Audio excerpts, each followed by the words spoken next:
Well, Becky did it on purpose so you wouldn't mistake me for a deer. Not that you're likely to hit me or anything else. Oh, what particular too? I can knock a flea off a hound's ear at 50 yards. And if you're gonna wear that, you can just hunt alone. It suits me. Meet you back here at sundown.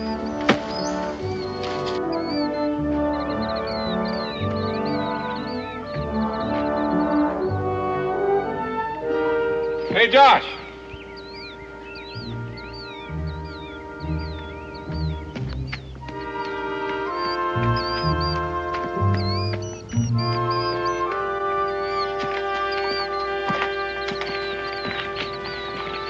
What'd you find?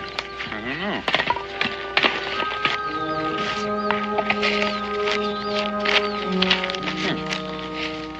Tim Boyd. You must be the artist. Not he, she. M. Boyd. That stands for Millie Boyd. Did you know her? Yeah, I knew her back in Virginia. Kind of a gal that had a whole lot of brains and not too much sense. She and her husband were going to make a book about the American wilderness and sell it in England. He's going to do the writing, she's going to do the painting. Looks like they made it to the wilderness, all right. Where would she see a thing like this? Oh, I don't know. Let's look at another one.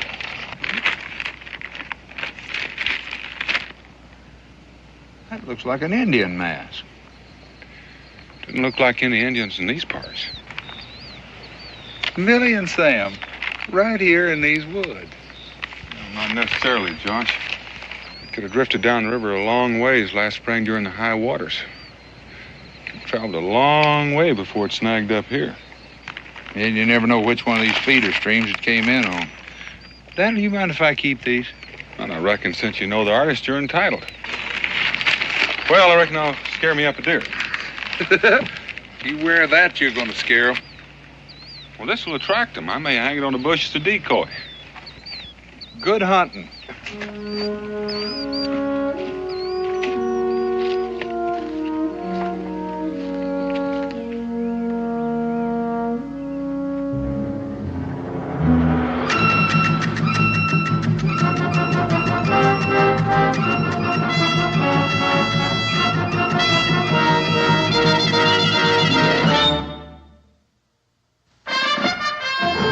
Daniel Boone was a man, yes, a big man, with an eye like an eagle and as tall as a mountain was he.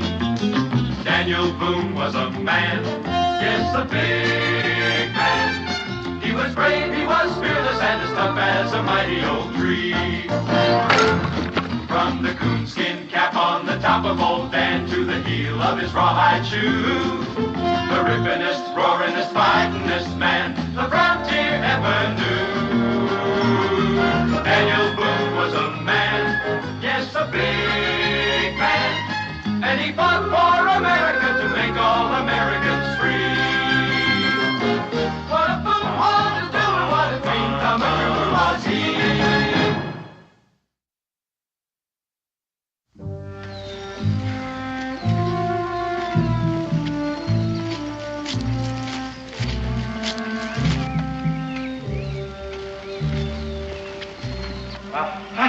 Little Sphinx, I've got you! I've got you! This time for sure.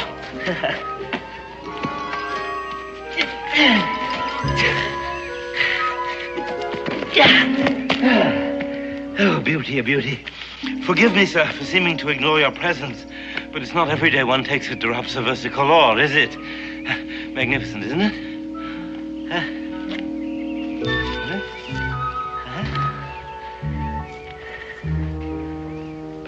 Drops of what? Oh, drops of versicolor. More commonly known as the hydrangea sphinx, one of the hawk moth family, a rare and beautiful species. I've been hunting one since spring. Well, what are you going to do with it? Do with it? Do with it? Oh, I'm going to put it to death, painlessly, of course. And then I'm going to mount it in some suitable manner where I can enjoy its gorgeous color and beautiful symmetry. 4 years, but I must ask your forgiveness again. I am Sir Hubert Winthrop Spencer, philosopher, linguist, and man of science. FBRS, FFRS, and a fellow of many other Royal Societies, which is to no point now, since I haven't attended a meeting or contributed a paper for years. And you, sir? I'm Josh Clements. I'm a hunter. It's what I do for a living. A hunter? I, too, am a hunter. You see, we have things in common. Do you hunt the lepidopter, or are you more interested in the beetles? Well, this time of the year, it's mainly deer. Deer. Deer. Oh, dear. Oh, dear! Ruminant mammals of the family Cividae. And you're also interested in that work of art over there, eh? If that's what you call it. I mean, I know the Indians do some painting around on rocks, but I never saw nothing that fancy. And the way it looks, it's been around here a spell, too. 255 years, to be precise. No, that is not precise. 255 years, 4 months, and 3 days. Now that is precise. How long you been in these parts? Oh, several years, captive to its golden charms. Maybe you met a couple that was through here a few months back. Sam and Millie Boyd. Well, I couldn't very well have met them unless they did come through. But what makes you think they did? This. Well, now, the woman I was talking about drew this. And she drew these. So these have got to be around here somewhere. What do you make of these? Those are reproductions of the death mask and the sun god of the Aztecs. Aztecs? What are Aztecs? Well, the Aztecs are some of the early peoples of Mexico. Highly civilized, but savage peoples. Same people that are responsible for carving that stone over there. But for the life of me, I can't figure out exactly how you came to be in possession of those drawings. Well, found them on a riverbank a few miles back. Rather, a friend of mine found them. A friend? Yeah, Daniel Boone. We split up this morning. What's worrying you? Oh, a mystery, Josh. A mystery. I want you to help me solve it. I'll show you the originals of the death mask and the sun god. Now, wait a minute. If you got the originals of these and Millie drew them, well, you had to meet Millie and Sam. A terrifying mystery. You'll have to see it to believe it. Now, come along. You don't carry a gun, Sir Hubert? Oh, well, I own one, of course, but it would be of very little use in hunting moths and butterflies. The impact of the ball would destroy the aesthetic quality. I wasn't talking about moths and butterflies. What if an Indian jumped you? Jumped? An Indian? Jumped. Oh, I begin to comprehend you. You mean if an aborigine were to leap on me in an unguarded moment? Yeah, something like that. It's completely impossible. I'm a troglodyte, you see. You're a what? A troglodyte, one who inhabits caves, caverns. The entrance to the cave is right over there among those rocks. You'll have to look very sharp to see it. A troglodyte?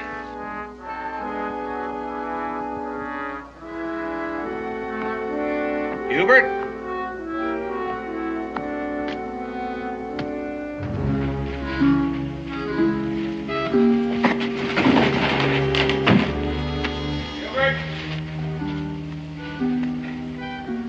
Hubert? You found it. Come in, Josh. I'm just about to strike a light for you.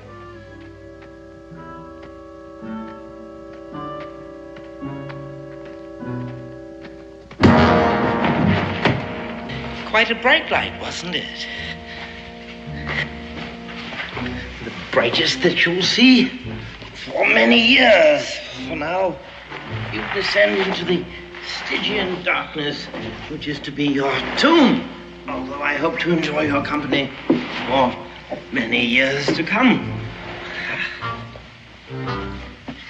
It would have been considerate of you to have weighed a few pounds less.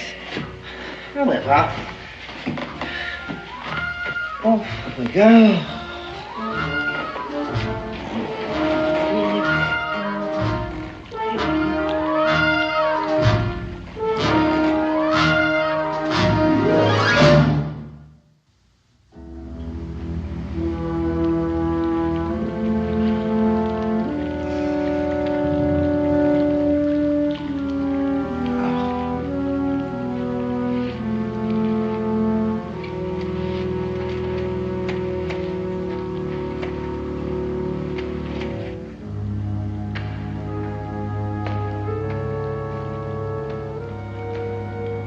Ewart?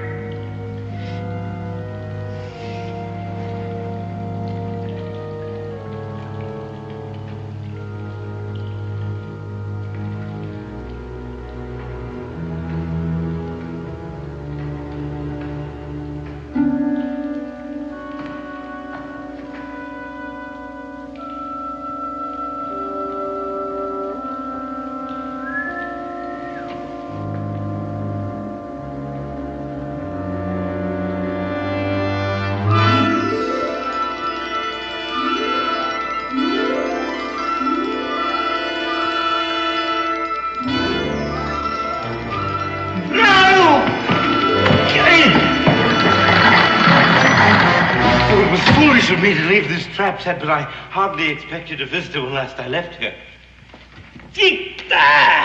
No, you clubbed me. Oh, a cruel necessity. But I made amends by saving your life.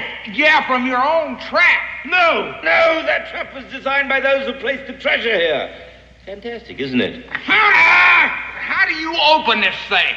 Careful, those obsidian knives are sharp. Well, then get me out of here. As soon as is humanly possible.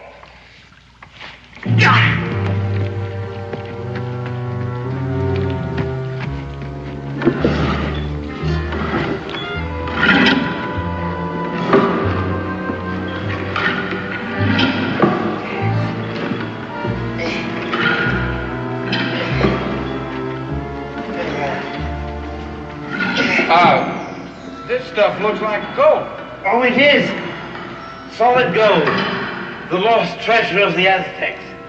All that could be saved from the rapacious hands of Cortez and his Spaniards. Oh, go ahead, touch it. It's quite safe now. Sorry, that slipped my, Your mind. Oh, yes. Right. Yes.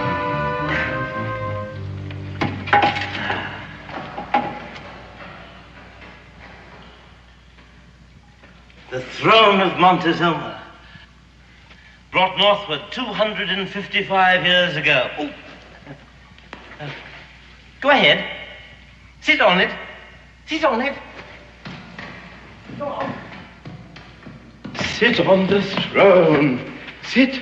I don't want to sit. Would you just let me alone? Oh, put on the crown. See what it feels like to be the living incarnation of the sun god. I don't want to put on that.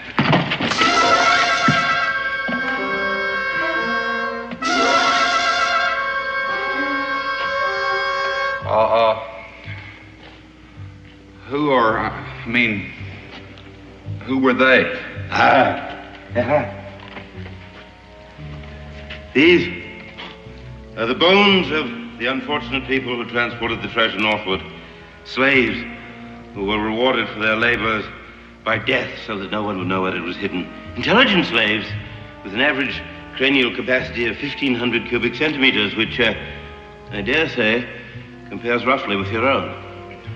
Oh, but if you don't mind, I'd just soon not find out right now. You mean to tell me that them fellas pushed that stone all the way up here from Mexico? Oh, no. This stone, symbol of Huitzilopochtli, was hewn and carved right on the spot here. Well, now, that's the same thing that's in Millie's picture. Ah, yes, and so well drawn that the inscription is legible. See what it says. You mean you can read that stuff?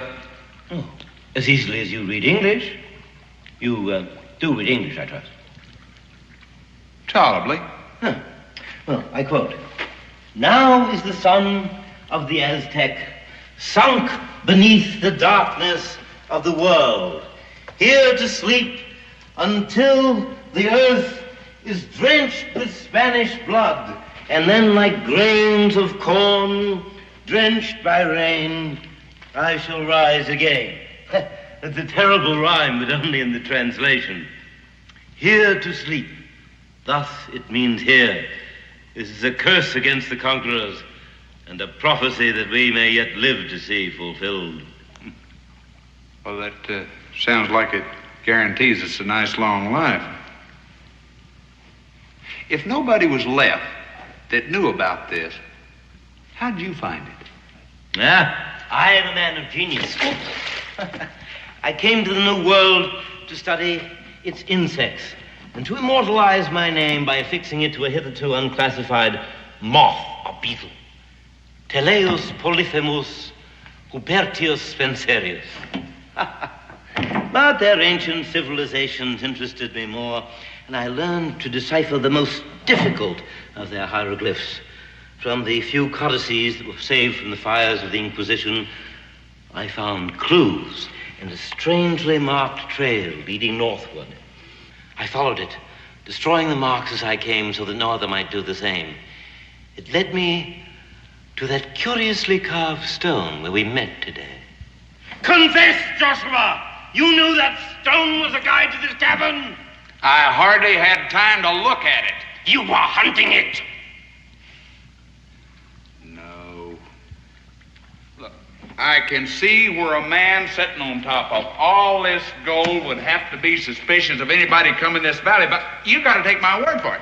I didn't have the slightest inkling about any of this. Oh, well, I guess you're right, but now that you know what it is, it doesn't make any difference. Oh. Come along, I promised you food and drink. Do you eat bird?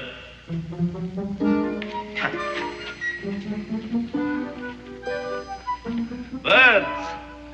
Birds. Gilly-hi-ho, boy. Come, bird, come. You're quite a collector, aren't you, Sir Hubert? Yeah. All these insects, that treasure. And somewhere along the way, you collected my rifle. Oh, yes, I left it by the mouth of the cave. Firearms are quite dangerous in here. A single shot might bring down tons of rock on us, and considering all the wealth that's here, you might be tempted to shoot. Now, that's downright suspicious. I mean, after all, you brought me here. The drawings brought you here. The mystery of it.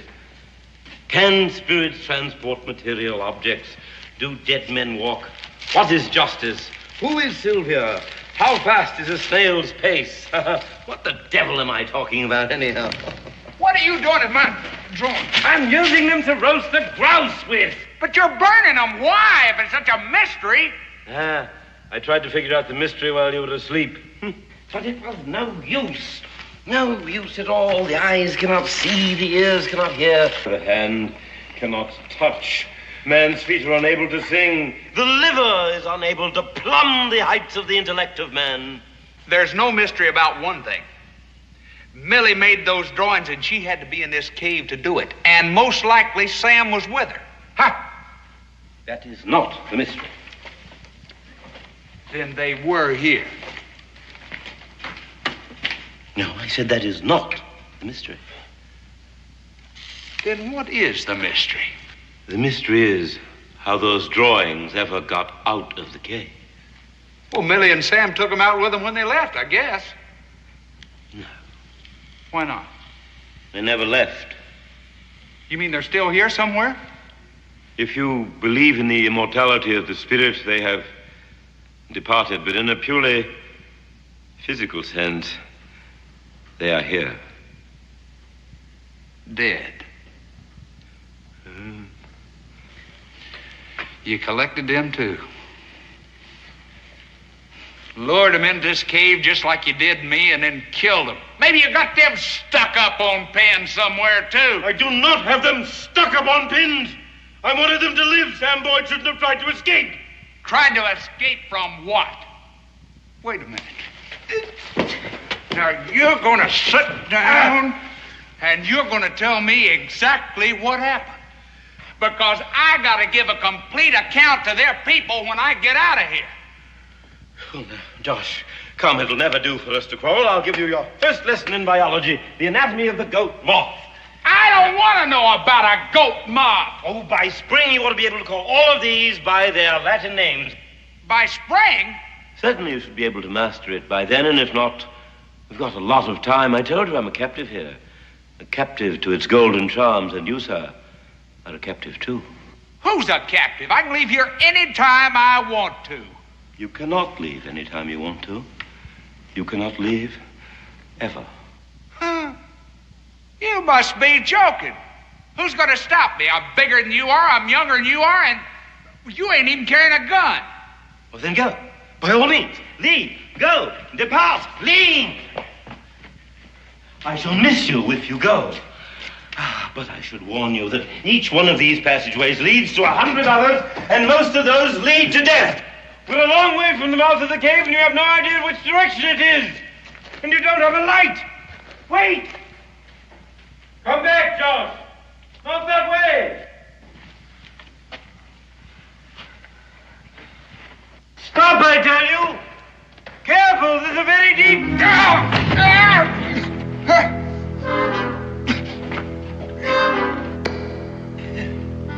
I told you it was a very deep... I know! Oh, look. Listen.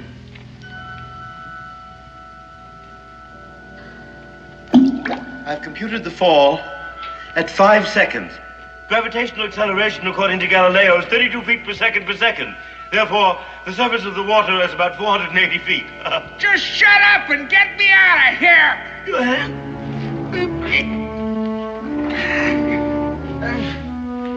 Easy.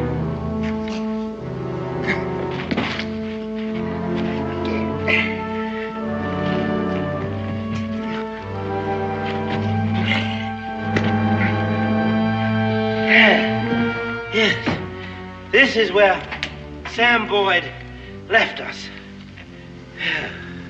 Millie, too? Oh, the shock of his passing was too much for her. Was murder just as sure as if you'd done it with your own hand. No, I wanted them to live. Yeah, and you wanted them as prisoners. I think we better get where it's a little more comfortable and talk this over. Oh, excellent idea, excellent. You know, I need your companionship. Otherwise, I might go mad. I sometimes sit here when my resolve weakens. It strengthens my sense of responsibility. Uh-huh. You know, I'm beginning to understand what worries you, Sir Hubert. Millie and Sam were here. Millie made them drawings. Millie and Sam never left. But them drawings did. And you're worried as to whether somebody else might have found this place, too. Why would such a person take those worthless drawings when there's all of this and all of that? Ha! How do you know that's all they took? Gold's heavy stuff, Sir Hubert. He might just taken all he could carry. Would you have missed it? And if he did, he's gonna be back with help. He probably took the drawings just to prove what he'd found. No. No. That's impossible. No one could get in here without a map any more than you could get out. Oh. Those drawings got out of here, didn't they? Well, perhaps some small animal, a pack rat, perhaps. Oh, you said a friend of yours found those drawings, Daniel Boone. Then he's seen the drawings, too. You're a very nervous man, Sir Hubert. It's going to get worse. There are going to be people looking for Sam, Millie Boyd. People looking for me. If you want to get that treasure out of here, you better do it right. What do you mean? Simple.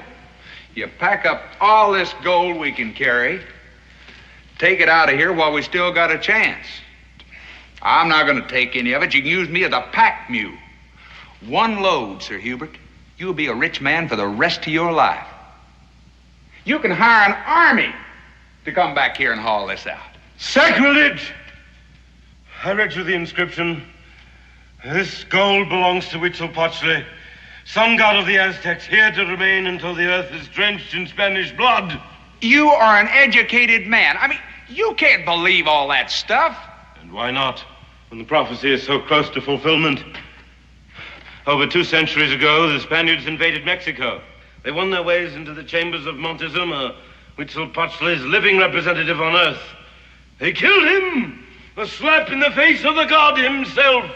They tore down his temples and burned all his sacred books.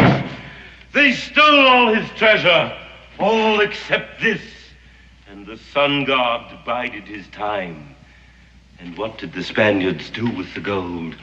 They melted it down into ingots to build the mightiest armada the world has ever known to stand against England. Do not forget that I am an Englishman. And where is that mighty armada now? From the English Channel to the North Sea coast, the hulls of the homes of fishers and the gold that built them is gone. And Brazil is lost to them, and soon the whole Western world, and yet you doubt that I should believe in a curse and a prophecy. I say to you, sir, beware. Beware how you slap the face of a pagan god. 130 warships set sail, but their leaders forgot the sun god's curse. And in the Straits of Dover, that sun went out. And in the gale that arose, in the howl of the tempest, in the crack of the lightning, could be heard the voice of Huitzilopochtli crying, "Revenge!" And in the cannonade, the guns of the ships of Sir Francis Drake could be heard the drums of Huitzilopochtli beating their decrees against the British flag.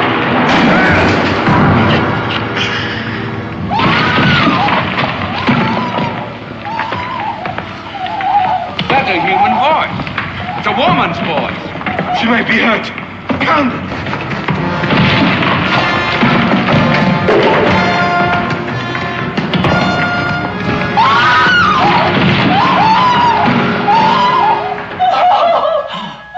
That's Millie. You said she was dead. I said that in a purely spiritual sense, she and her husband had departed. Millie? Millie? What's wrong with her? Millie? Millie? Millie, you know me. I'm Josh Clements. Oh, come. You must cease this unseemly display of emotion. You're under the protection of the sun god, and nothing can happen to you. Nothing to speak of. Millie, I am Josh Clements. I was painting a little grass skirt for my dolly when the ceiling fell. I have to get back to my painting. My dolly will be getting cold. Millie, you remember me. I worked for your daddy before you were married. You remember the plantation in Williamsburg? You gotta remember Sarah Howard. Pete Logan. I'm afraid it's no use. Although I hoped it might be. Stay with her. Talk to her. Perhaps it might bring her to her sense, but I doubt it. Millie, wait a minute. Now, this has gone just about far enough. Now, you got her a prisoner in there, and you're going to get her out. You hear me? I regret her condition as much as you do, but my first responsibility is to Huitzilopochtli. You better get Poxley and lead us out of here. I'm going to break your neck. May I remind you that if you break my neck, there will be no one to bring you food or tallow for candles. You and Mrs. Boyd will starve to death in darkness. You're already killing her. She needs sunlight and fresh air. She has sunlight and fresh air and leafy vegetables. She needs companionship. Stay with her. Talk to her. Comfort her. Wait a minute. Where are you going? Out! To find your friend Daniel Boone and persuade him to join us. I don't want him to tell anyone about those drawings. Yeah. Maybe you better try that. Don't try to follow me!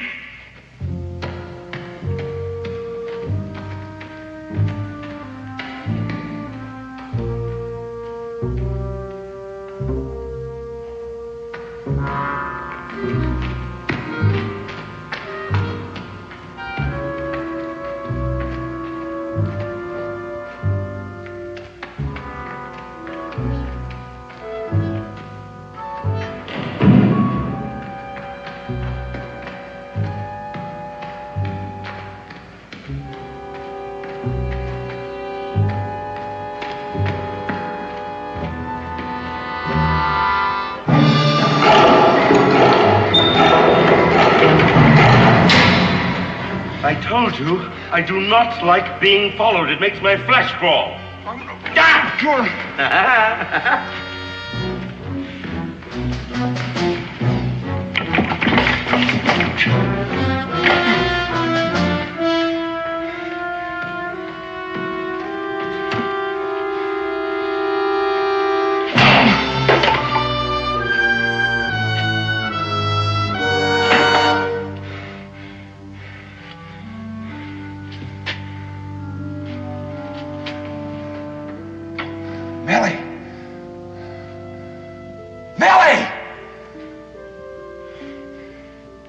Millie, come get me out of this bear trap.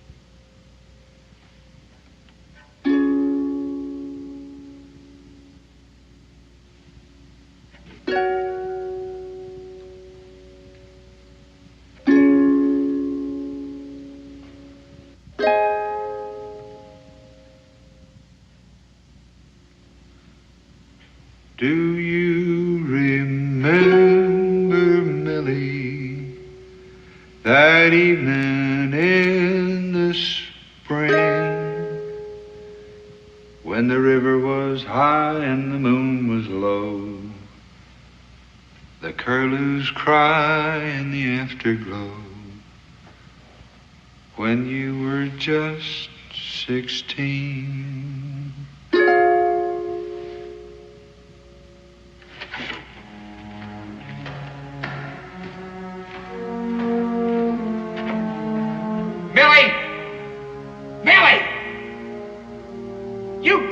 Remember me.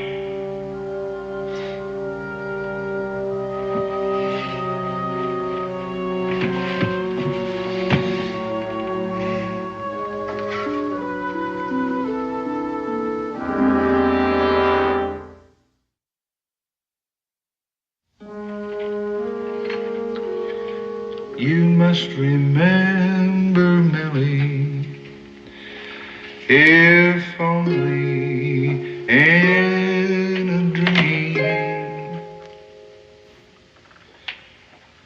walking with my arm around your waist, very, very softly kissed your face when you were just 16. Millie, now get us out of here. Wind that rope up. Just wind up that rope over there.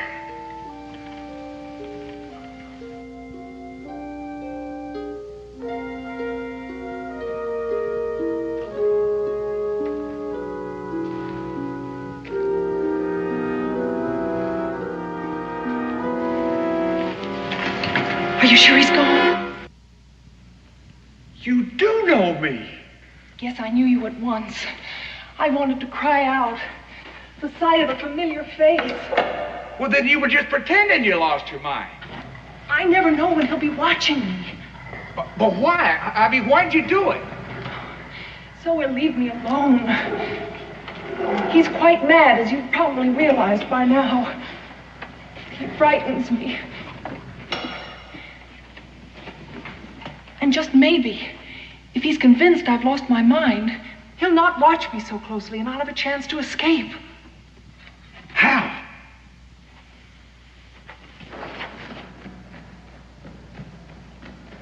Every few days, he takes me outside for a little sunshine. I'm always blindfolded. My hands are tied. But someday he just might decide that isn't necessary and I can try to get away. Well, if you go in and out, even if you're blindfolded, you gotta sort of remember the way. I've tried counting my footsteps, remembering the turns, but each time he takes me by a different route. He has all the cunning of a madman. Oh, I know. He seems to think that the sun god is going to rise again, and he's going to rise along with him and be king of all the Aztecs. I'll tell you, I think you got him convinced this time. I know one thing, he's worried. You made some drawings when you first came here, and somehow those drawings left this cabin. Yes, he showed them to me. I pretended not to recognize them. Well, how did they get out of here? I don't know. Sam was carrying them when we tried to escape. That was months ago. He slipped and fell. into one of those bottomless wells. That's not just a well. That's an underground river. You know, he might have floated out of here just like that pouch. Oh, no, Sam could never have floated, not even for a minute. Why? Because as long as we were trying to escape, he insisted upon taking some of the gold. He'd knocked Sir Hubert out and loaded up with as much as he could carry. I begged him to leave it. When he fell... Went down like a rock. I'm sorry, Millie. At least it was quick. And it gives me an idea.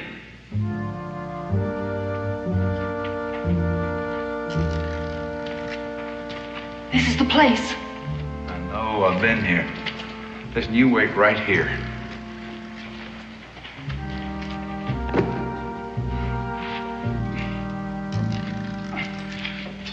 Joshua, be careful.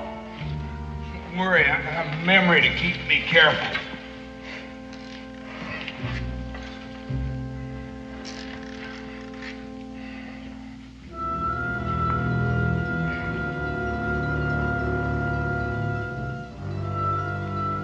What's it like? Just as well you can't see it. Straight down.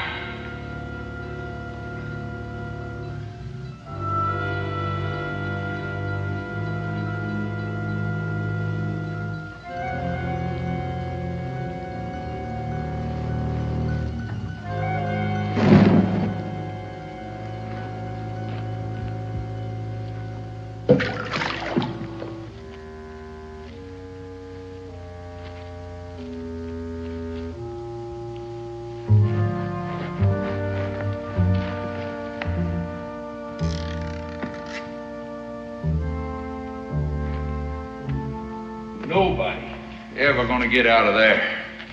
Gives me an idea. Sir Hubert's gonna be in for a shock when he gets back.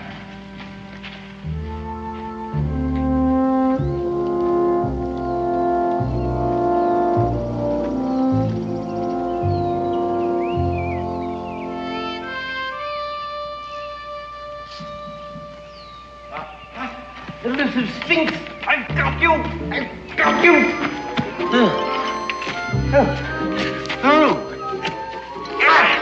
At last.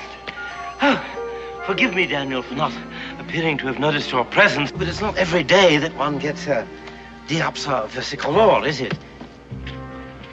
No. The idea is to fix it to where Sir Hubert hadn't got any reason to stay around here any longer. You mean throw the gold overboard? That's one way of putting it. You got any objections? Oh, not for me. That gold cost Sam his life. But there's no guarantee that Hubert will take us out with him. No, but it's a lot more likely. If he's got no treasure, he's got no reason to stick around here.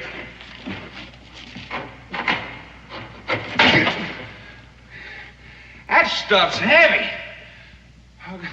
There's a layer.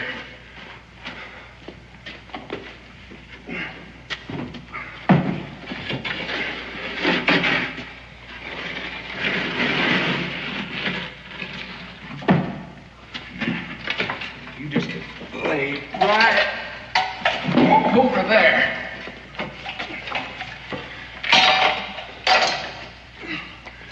You see, Millie has not been at all well, and as a stranger, it's been very difficult for me to take care of her. Josh is with her right now. That's why he didn't come to greet you. Well, if she's been here for 2 years, why didn't you bring her back to civilization? There are reasons why that's impossible. Excellent reasons.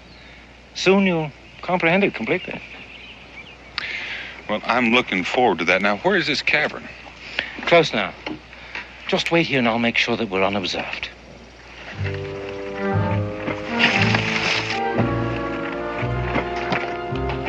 I've already made sure of that. Oh. Well, it's in the rocks over there. You'll have to look sharp to find it. Now go slow. The footing inside is precarious. I figure I can make it with no trouble.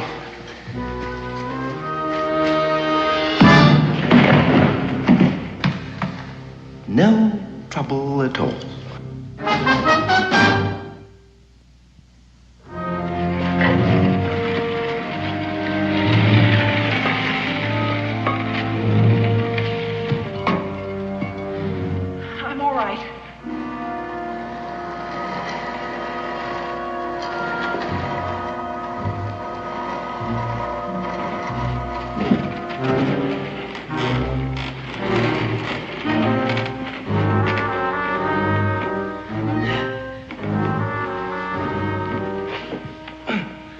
terribly inconsiderate for you frontiersmen always to be such heavy fellows. It makes it rather difficult. But we'll manage.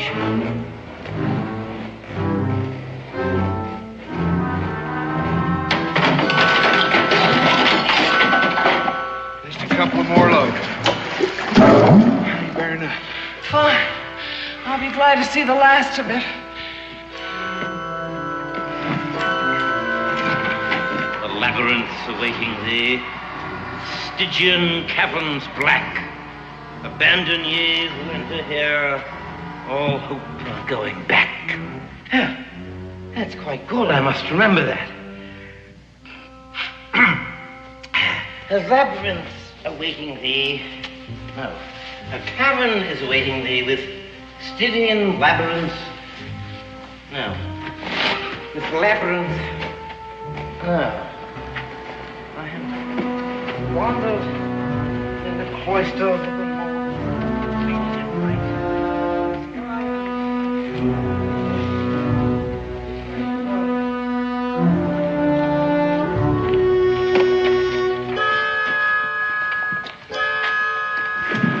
What are we going to do about him? Well, let's get this out here first.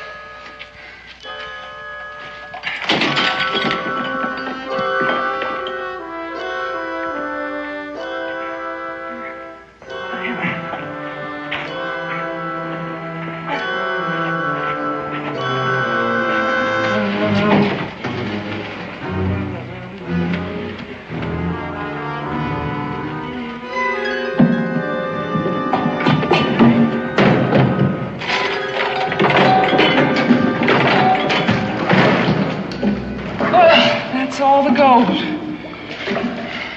There's still that sun god. Let's go.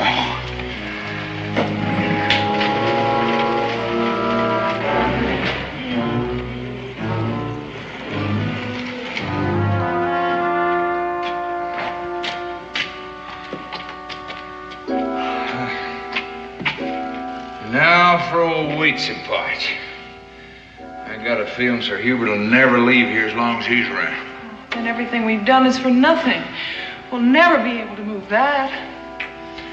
A lever. I gotta find something I can use as a lever.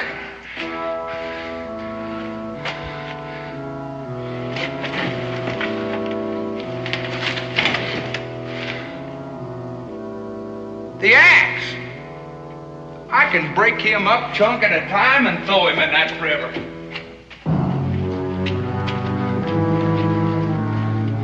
What's the matter? I just remembered something Sir Hubert said. Beware of how you slap the face of a pagan god. Joshua, it's no time to think of that now. Old Potchy might get kind of insulted if you throw him in that underground river. Yeah, he's probably already insulted anyhow. Well, here goes.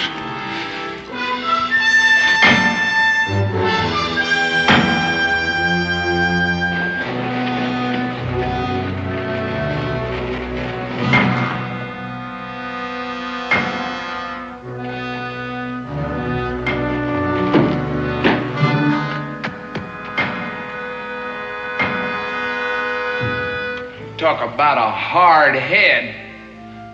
There's a crack already in it up there. Yeah.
boy.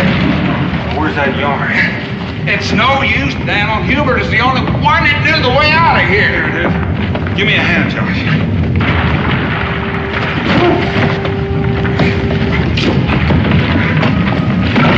Billy, follow the yarn.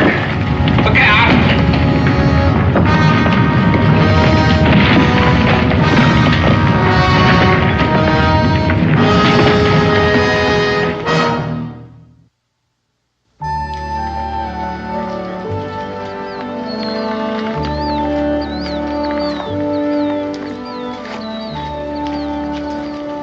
Boy, that sun sure feels good. I don't know if I really ever appreciated it before. Oh, how do you think I feel? I'd begun to think I'd never see the outside world again. I'm not real sure this isn't a dream. I'll wake up back in that cave again. Well, I feel the other way around. Sir Hubert and the goal is a dream. I just now woke up. Well, I know one thing. I was the richest man on this earth there for a spell. All that gold. And just had to turn around and walk away from it. Well, you know, Josh, that's something you can tell your children. How you know I ain't got no younger? I guess we should think about getting started. Before I forget, here's your ball of yarn. I should throw this away. It might be easier than trying to explain to Becky. Oh, well.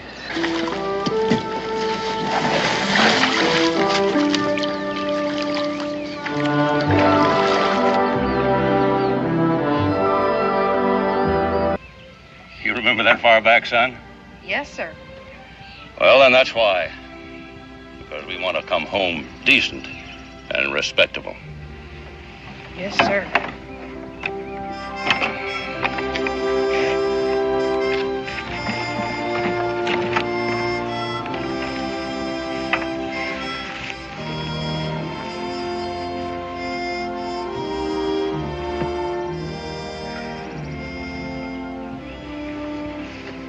Pa, remember the time that Davy and me played hooky and went fishing? It was a good day for you, wasn't it? Yeah, it was always good when Davy was around. He'll be there to meet us, won't he, Pa? But don't count on him, son. Well, why not? He's still home, isn't he? Well, he'll be there to meet us. Give me the tar bucket. And get the jack, so I can prop up the axle while I pull the wheel. Well, go on. You won't be here long enough to pull that wheel. Charlie Pete. Well, I never figured you'd get up enough nerve to show your face around here, guest. That doesn't give you any grounds to try to order me off my own property. It ain't your land any longer. It was confiscated Tory land, and I bought it from the government. My son. Why didn't Davy? Davy? He passed his chance. I reckon he didn't want to be reminded his father was a traitor. I don't like that word. Well, I don't either, guest. So you just tighten up that lug nut and get out of here. Because if I catch you around here again, I'm going to shoot you for trespassing.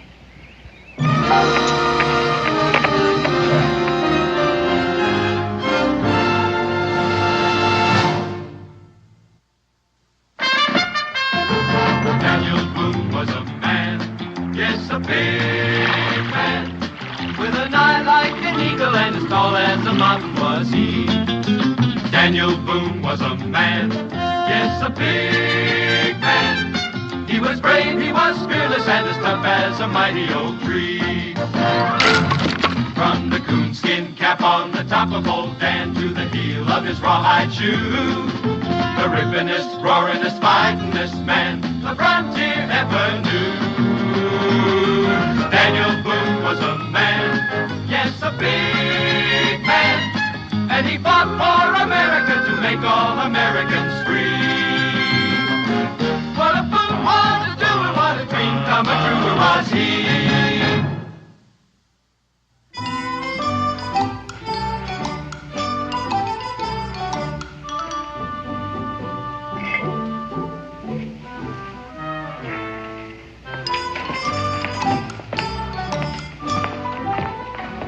All right. There you are, Becky. Take a look at those.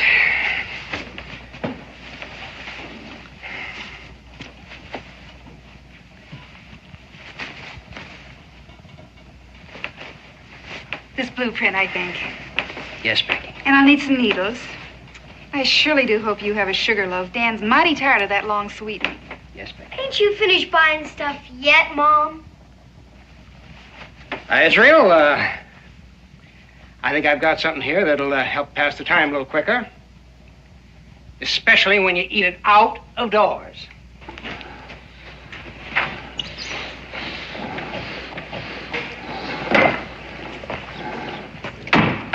Morning, Mr. Pig. Well, good morning, Israel. Hi, Tertius. Want one? One thing's certain. He's not a pig.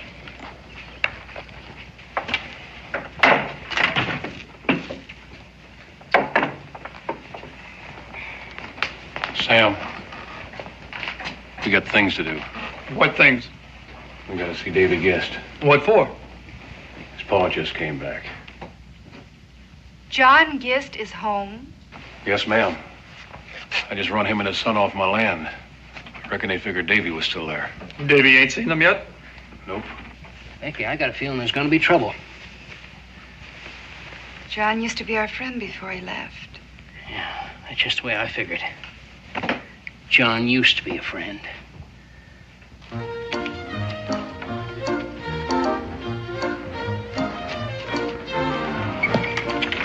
Hi! Help! No, Hey, wait. it's Israel Boone! Gotcha! Hi, Mr. Gist. Hello, Israel. Hey, come on.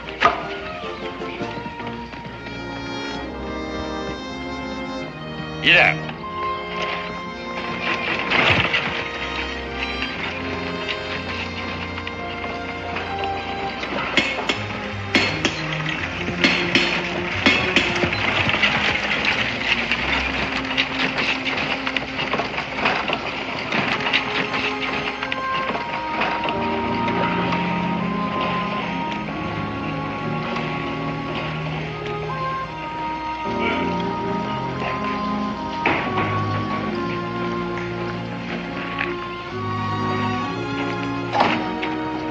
Just come to tell you about him. He's come back to spoil everything for you, like as not. Thought you said when he left he was gone for good.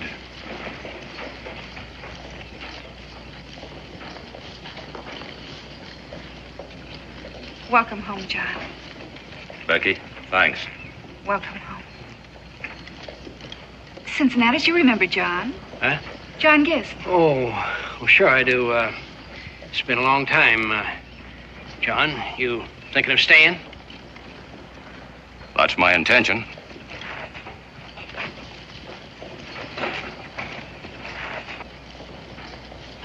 Davy,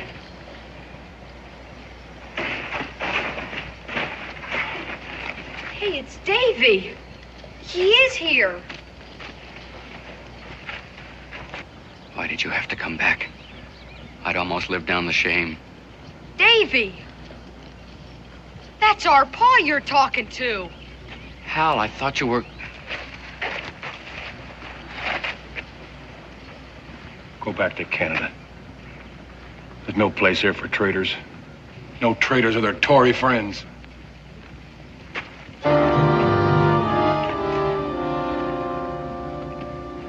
I'd expected some distrust, but... with this... Find the boys, will you, John? I have to pick up some things in the store. Then you can take us home.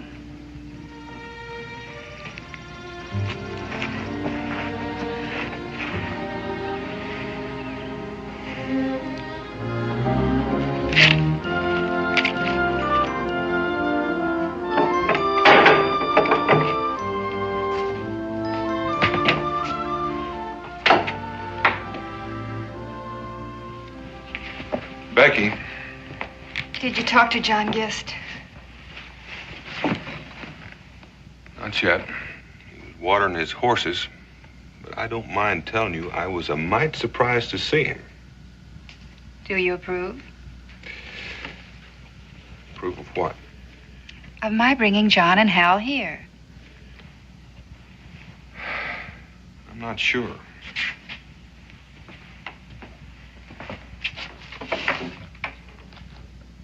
Maybe Paul will take us next time he walks traps.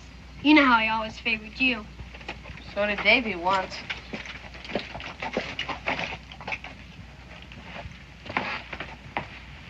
Becky. Dan, if you'd seen the welcome they got at the fort, you'd have brought them here, too. Well, at least I'm satisfied you did.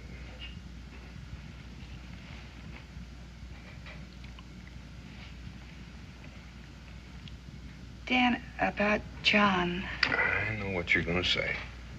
Now, don't worry. Oh, John. Here, let me take that. Thank you. Becky?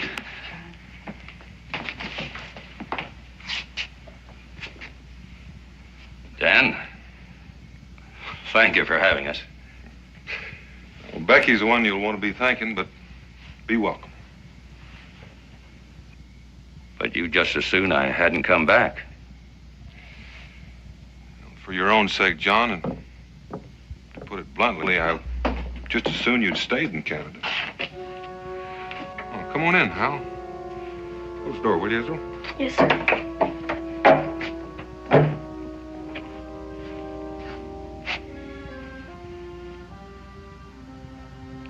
Good night, boys.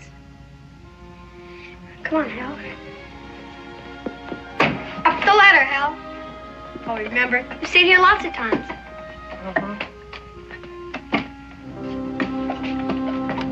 Boys gonna be all right up there? Yes, sir.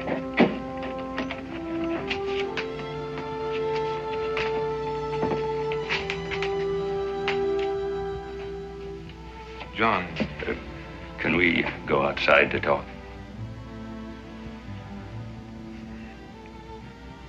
If you'll excuse me, Becky. Of course, John.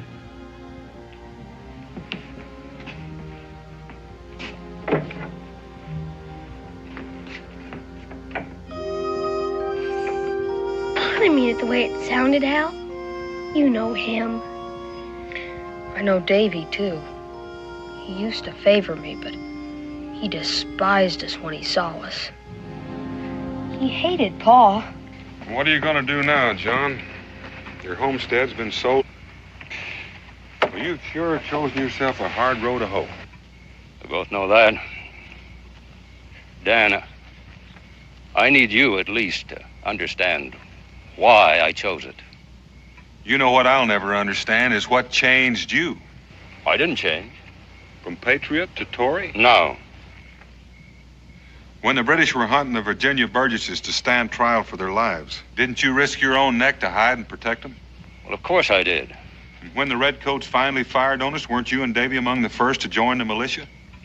And at Williamsburg, I saw you take a ball in the shoulder and come back in battle. Your credit. You did a good job of bandaging. And just when we needed you the most, you up and joined the British. After the Declaration of Independence. That's when we needed you. That's when my conscience wouldn't let me fight with you. Well, your conscience let you fight against us, though, with redcoat lead still in your shoulder. Dan, when the Crown oppressed us, we fought for justice, side by side. I would have died for it. I know that. But the Declaration turned that fight into a revolution, Dan, to overthrow our government. For liberty. I had liberty under British law for almost as long as I had lived. So did my father before me. I expected to find it again in Canada. Did you? Yes, I did. Well, why did you come back here? Because this is my country, and because my son was here. It took me a long time to understand what love of country means. To me, to love and cherish your homeland, not the men who happen to be running it. In other words, you're still loyal to the crown. I didn't say that. Look, Dan, you and I grew up here to shoot fireworks and shout hurrah on George III's birthday. When I left, we were governed by the Continental Congress. Now it's the Articles of Confederation. And there's strong talk of a republic and an elected president. But the country, king, articles, or president, the land remains as dear to a man as his own mother.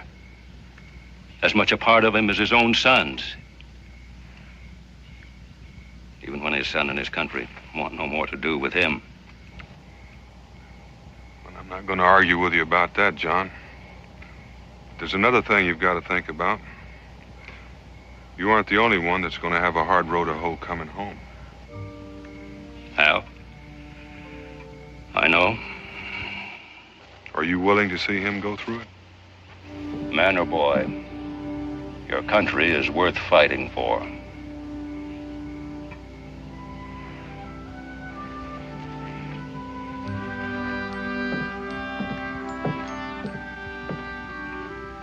You have your choice of beds, the hearth or the haymow. Nothing sleeps sweeter than fresh hay. Here are your quotes. I'm ready for them. This has been a long, long day. Good night. Good night, John. Good night, John.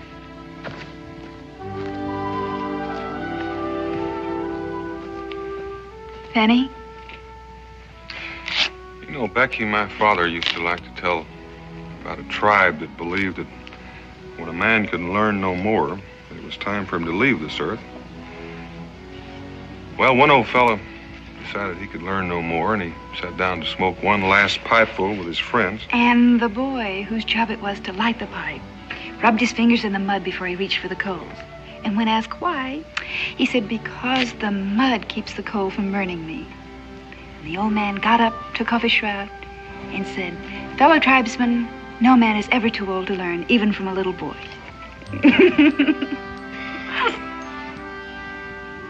You know, Becky, Ezra remembered that Hal Gist was his friend first, and left the questions to come as they will. I intend to remember that. I hope the people of this town remember that.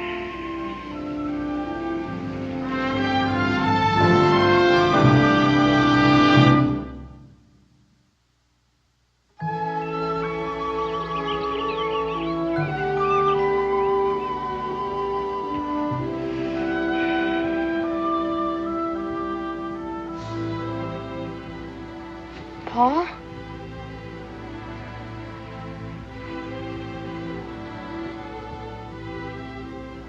Paul?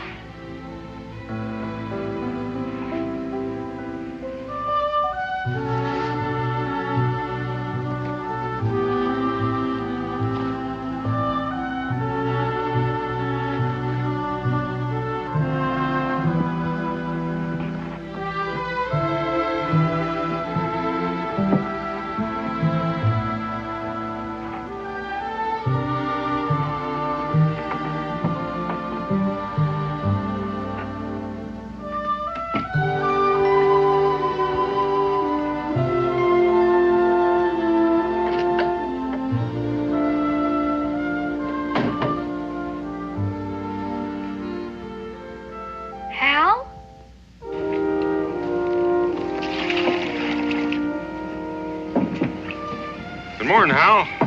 Had your breakfast? No, I wasn't hungry, thanks.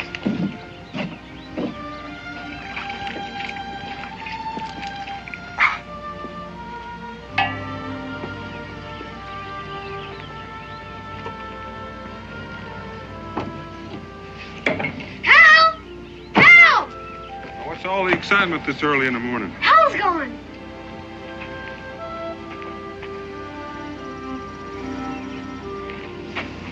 I guess I worry too much. Well, let you and I go in and have some breakfast. Hal said he wasn't hungry. Yo! Get it up! Yo! You better get in there.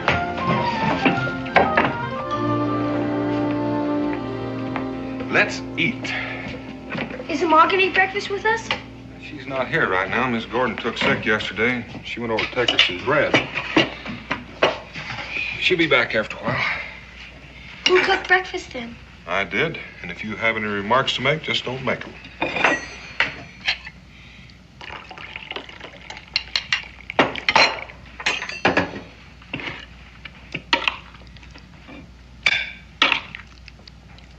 Cookin's pretty good, Pa. Or shouldn't I have said that? Got a remark I'll accept. Pa, what do you suppose made Hal run off like that? All by himself? Sometimes when a person has a problem they're trying to solve, they like to be all alone. Did you figure out how to find him, Pa? Maybe he needs somebody to help him think. Maybe he has too many people trying to help him now. You mean like Davy? Davy, for one. Well, the way I see it, it's Davy's fault anyway. He wasn't so stubborn. Well, the trouble is that it's not just Davy. There are a lot of people around here that feel that Hal's pa has a heap of explaining to do. And I think the folks would hear him out if it wasn't for Charlie Pete egging him on. Israel, sometimes you make a lot of sense. Not always, but sometimes. Pa, do you think you can make him change? Make who change? Charlie Pete. And Davy and everyone else could figure it out all by themselves. Well, can't always make folks change. Or even listen. What's gonna happen then?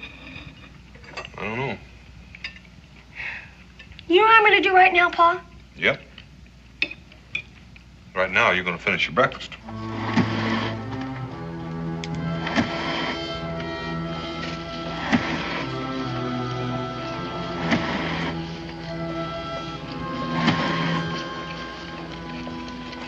Charlie, what can I do for you? Well, you can quit pumping that thing so we can have a quiet little talk. No reason why I can't continue working while we talk. Oh, none of you pay close attention is not. Charlie, if you got something to say, say it.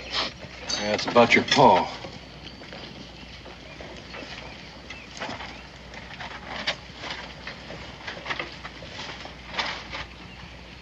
What about him? You figure he plans on staying in this territory? How should I know? I haven't talked to him. Well, that's just what I come to speak to you about. You know, Dave, you got a lot to live down. I know that. Well, you got to realize what I'm telling you is for your own good. You haven't told me anything yet. We had a little meeting last night. What kind of meeting? Just some of the folks that feel the same as I do about Tory traitors crawling back home and thinking they're as good as other people. What's that got to do with me? Just this. You tell your father to get out, and you tell him real plain, so he doesn't misunderstand. You want me to run my own father and my own brother out of town? It's your duty, Davy. Otherwise, the folks won't know what side you're on. I got a bum leg to prove which side I'm on. As far as my brother and my father in the war are concerned, you don't have to tell me my duty. Well, I reckon that means you're with us, then.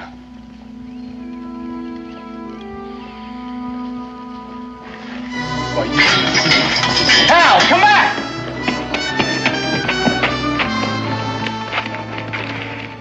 You catch him stupid again, you ought to tan him good. That was my brother. We were always real close. He was coming to be with me. On our side.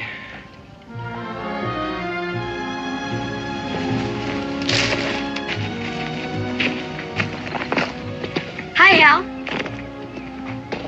Hal? What's the matter?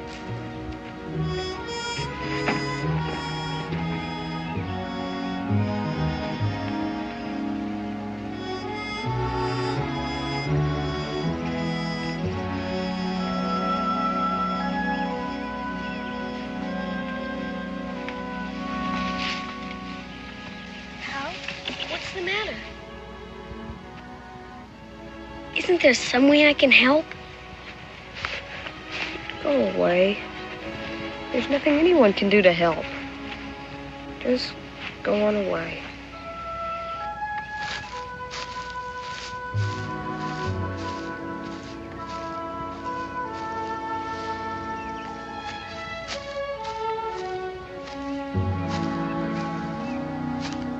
I ain't going anyplace until you turn around and tell me what's wrong.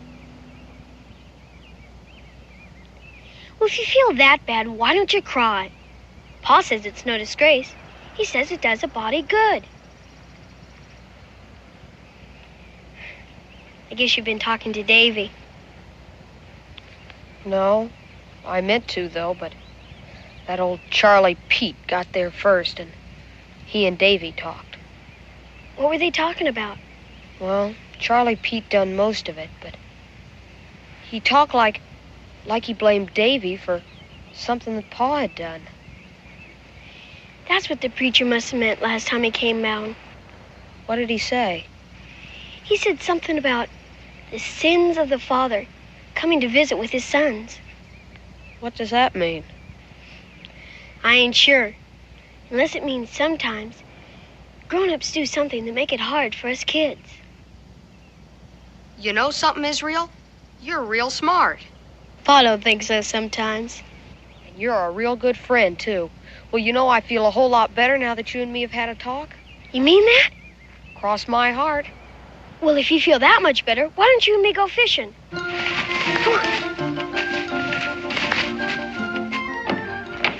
on. 1, 2. I don't like it, Daniel.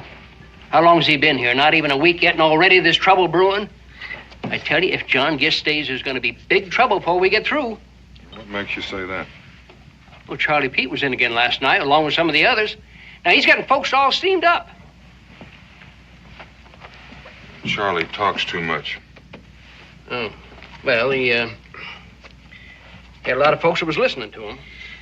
Well, there's going to be big trouble because John Gist is staying. Are you sure of that? Moving into the old Watkins cabin. Well, couldn't you talk him out of it? I didn't even try. A man's got a right to live where he chooses. Daniel, it sounds like you're sticking up for him.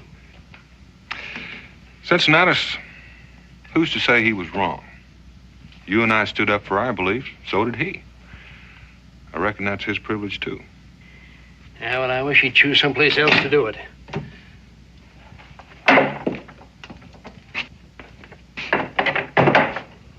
Dan? John? Cincinnatus? Howdy.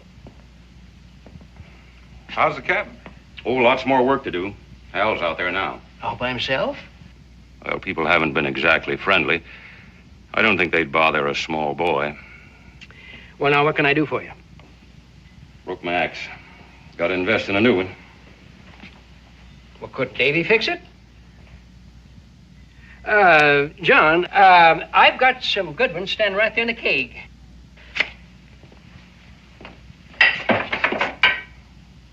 How much? $1.50. $1.50? Well, everything is dear these days. That's top-notch Pennsylvania steel. John, I'll take any old one for 2 bits. Yeah, you can get it fixed. And I'll put it on your account, John. Thank you. John? Oh, folks will change in time. Not unless you help. How? I can't hold them at gun's point. It wouldn't do no good if you could. Guns ain't gonna settle this. You gotta talk to people, explain why you come back. Charlie Pete or no Charlie Pete. Most of them are so scared of Charlie, they won't listen when I say hello. Even my own son. And you're going to have to make them. Gain their respect. And that'll be the end of Charlie Pete. Well, I hope I live that long. I hope so, too, John, for all our sakes. Because if folks don't get cured of this being afraid, everything we fought for in this country is just going to fade away like summer snow. Well, thanks anyway. So long.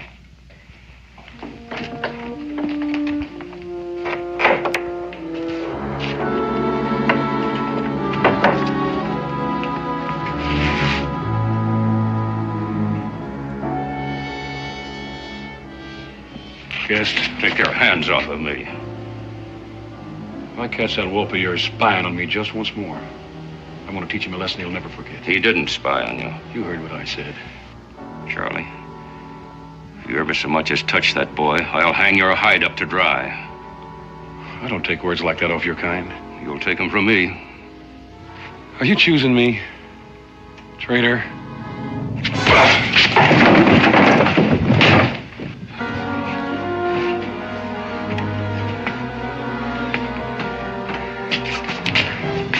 Charlie!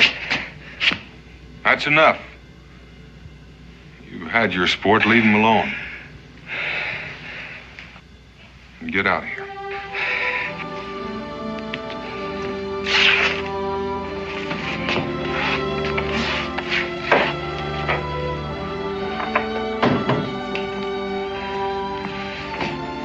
You all right? I'm still alive.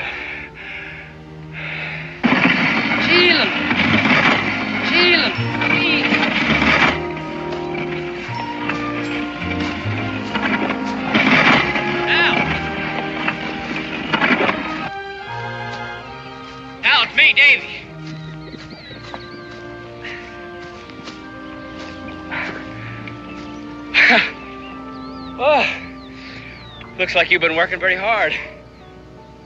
Me and Pa. Listen, Hal, about what happened at the shop. It was a mistake. I knew why you came. I should have known, Davy. Now, look, he can go back to Canada where he belongs. To Canada? Oh, you know Pa. He feels he belongs here. He's got to go, Hal, or else... Or else you and your friend Charlie Pete will run him out or shoot him. Can't you see? That's just what we don't want. He's a traitor, Hal. Well, at least he did it on his own. He didn't have no Charlie Pete telling him what to do. Or Pa. Yours if you want him. Get off our property.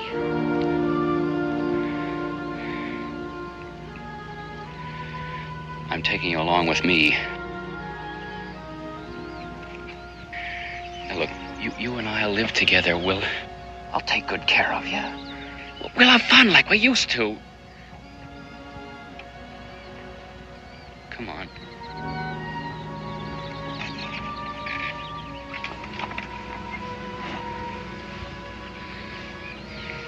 All right, have it your own way.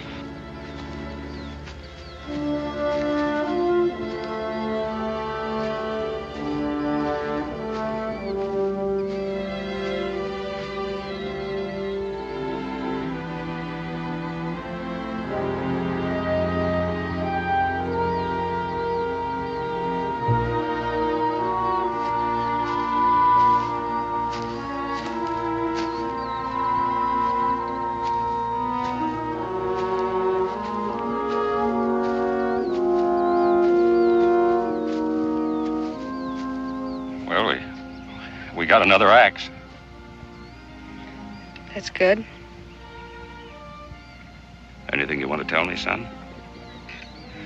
Pa, why do we stay here?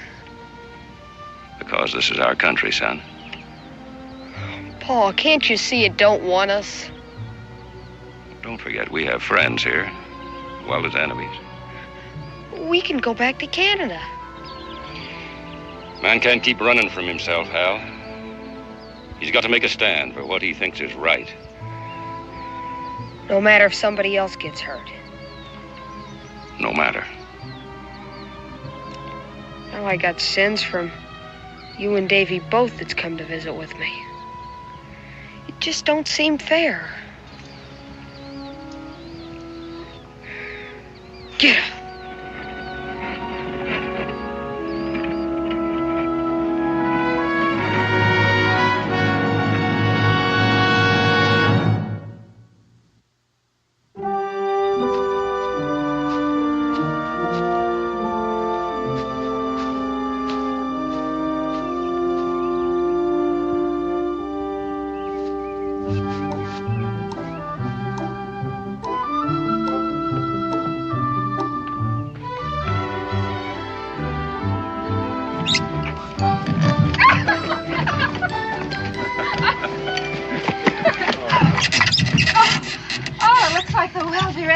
Almost done. Are you boys coming? Oh, we're almost done, too. Hey, Paul, let's have a race. John, all right? Well, I was going to race. Let's see how fast you get that firewood in the house. Well, let's get started. Come on, Hal. Grab a handful. I'll carry There more you than go. you. Want a bet? John, we can't let him beat us. Hurry up. We'll beat him, all right. What if we don't hurry? Come on. All right, don't slow down now. We're done. We're done. We're all finished here. Oh, it's a dive. Oh, where's that dipper? Oh, here. You get the first drink, Mr. Boone. Well, thank you, Hal. Yeah, your company. Besides, it might be tainted. Good and sweet. At least you won't have to watch your face tonight. Well, now the well's done. Let's see if Becky's ready for first fire. Yeah, let's let her up. It's time to light first fire. I heard. I've already kindled it.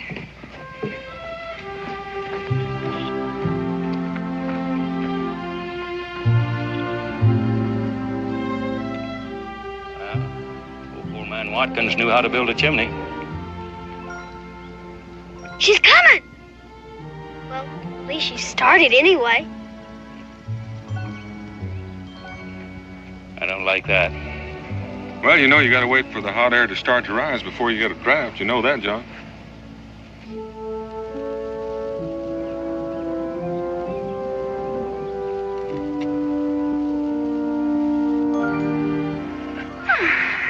First smoke off of our new hearth. She draws like a house afire.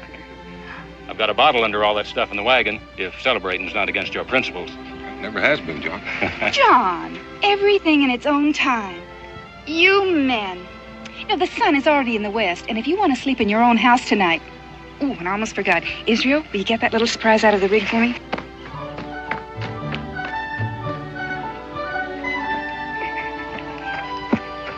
A little housewarming remembrance from our family to yours. Thanks, Becky. Thanks very much. You're pretty. I remember when Ma was alive. I'll take them, dear. I'm going to go inside and finish anyway. Come on, Hal, you're slowing down. Well, that's the first step, John. Hal's got his own home again. Now, if only Davy. Well, just give him a little time.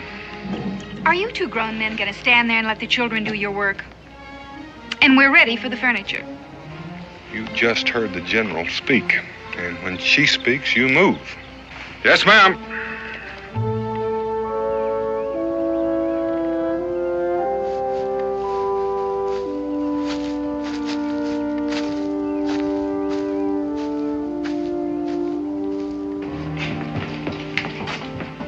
Where do you want me to put these?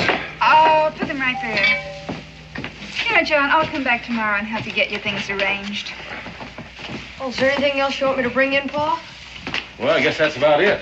For now. Except for that bottle under the front seat. I've been saving it for a long time, Dan. Against the time we'd have a home again. Well, then you can save it for a day or two longer until we get you moved in properly. You know, it's getting late, and I have things to do at home. I'll save it then. There's a pot of stew on the fire, and I've already made up the beds.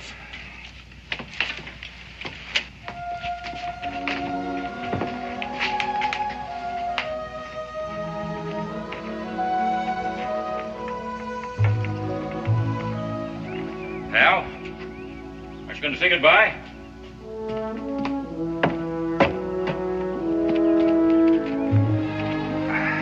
Won't even try to thank you.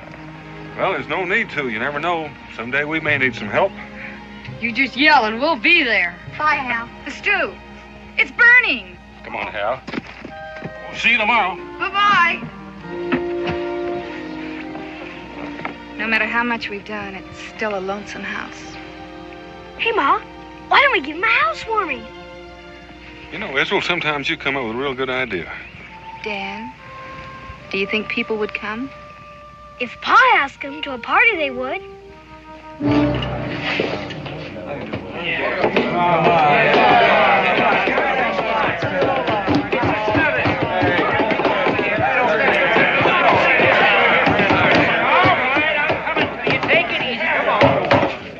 That's all there is.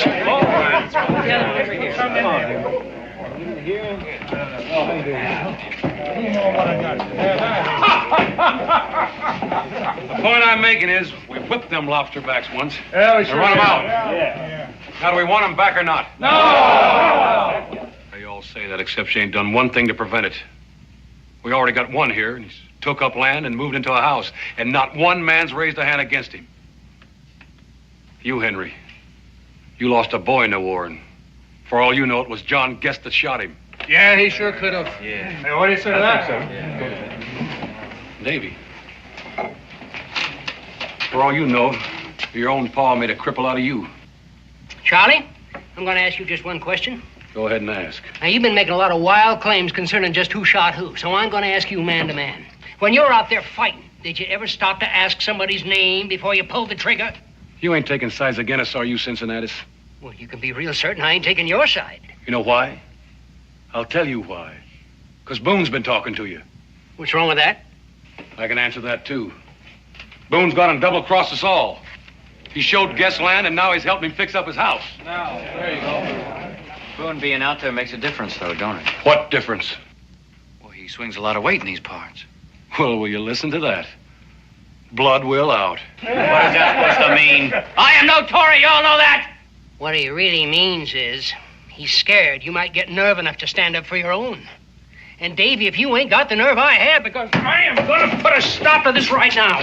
You ain't going nowhere, old man. Get out of my way before I throw you out of here.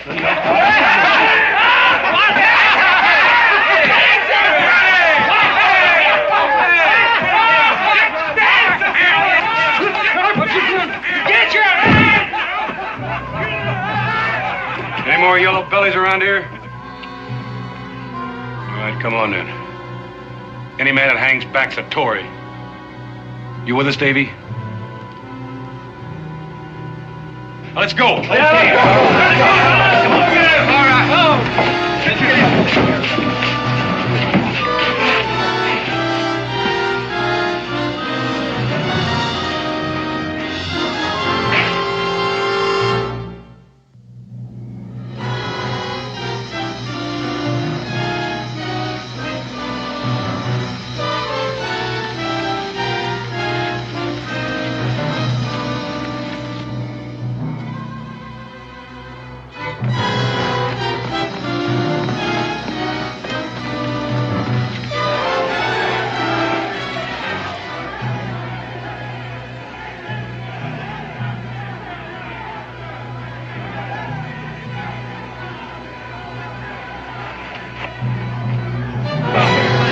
All right.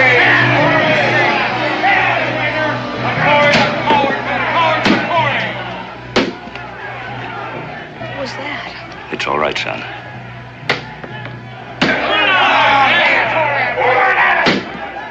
Here, get into these.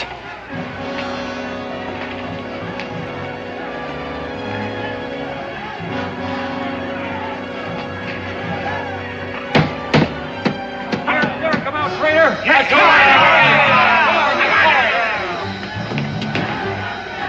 a Tory's a coward, and a coward's a Tory.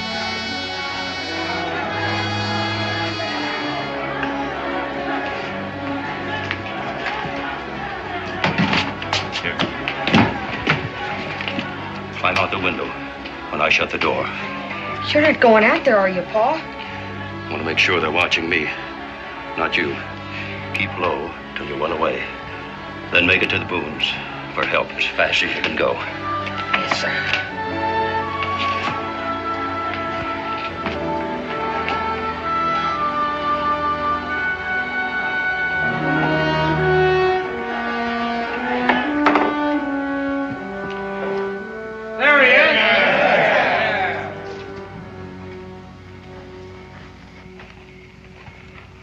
What do you want?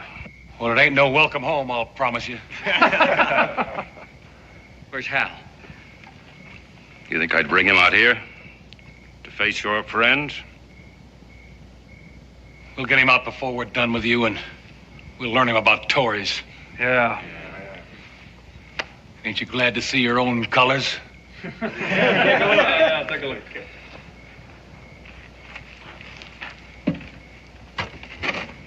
They aren't mine. Put it back. Make him stomp on it. Let's make him throw it down on the ground and stomp on it. Let him take it along with him. That's fair enough. You can take your rag along with you. I'm not going anyplace. You're going back to Canada. Not a way to talk up, Davy boy. Sorry, Dave. I'm staying here. Paul, get out right now. This is no place for you. Go back to Canada while you still have a chance. This is our country, Dave. You were born here.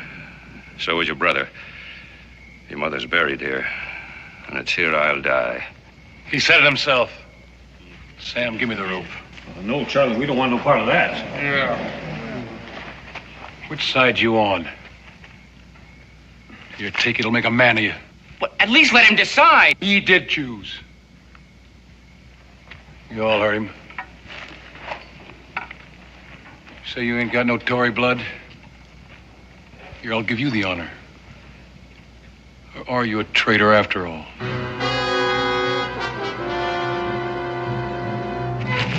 No, hey! What? Get out, run! Give it to him. That's it, right. Give it to him.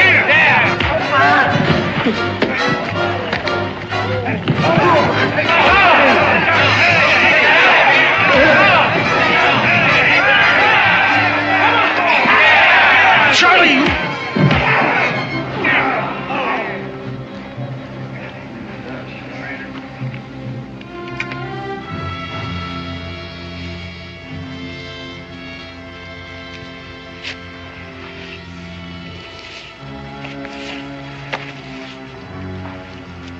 Charlie, there ain't no need for that. Let him go back to Canada.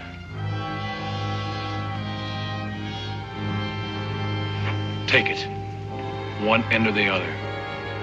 Tories' friends are Tories in our eyes, and we got rope enough for all of you. I can't.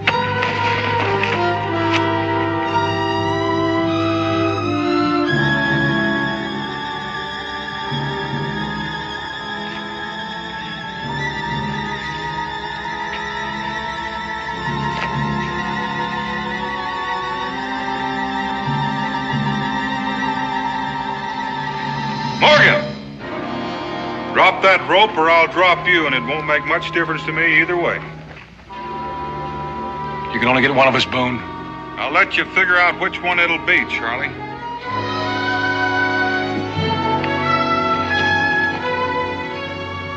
Do as he says. All right, move away from him.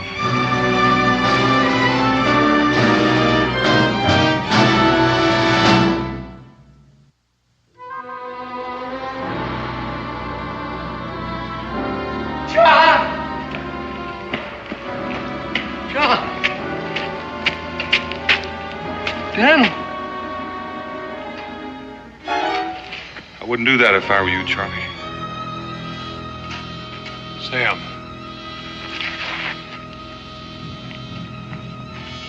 Morgan.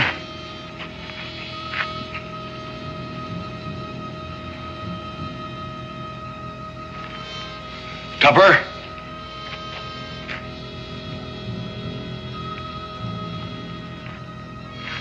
But are you just going to stand there?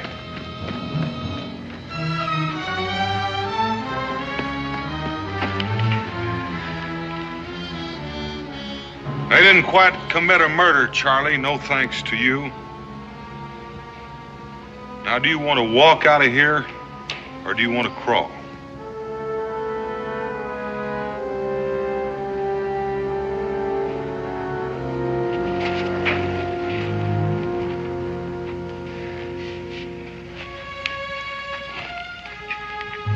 Neighbors? Don't leave.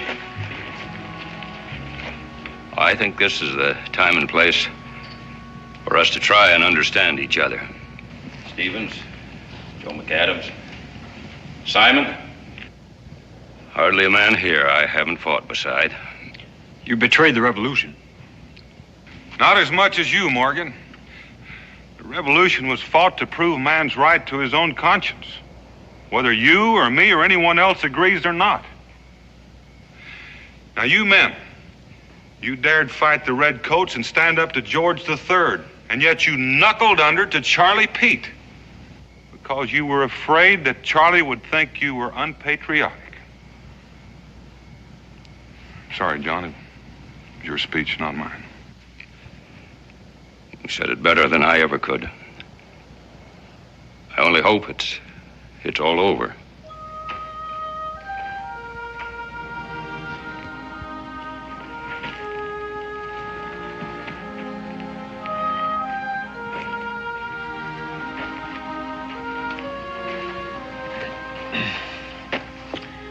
Good night, John.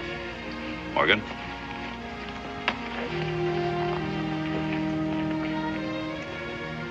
Now that the rest of you have made your peace, why don't you go on home and get some rest? Davy? Son? Hey, we're a family again, huh? Israel, I think we better start preparing for that housewarming. That's a good idea.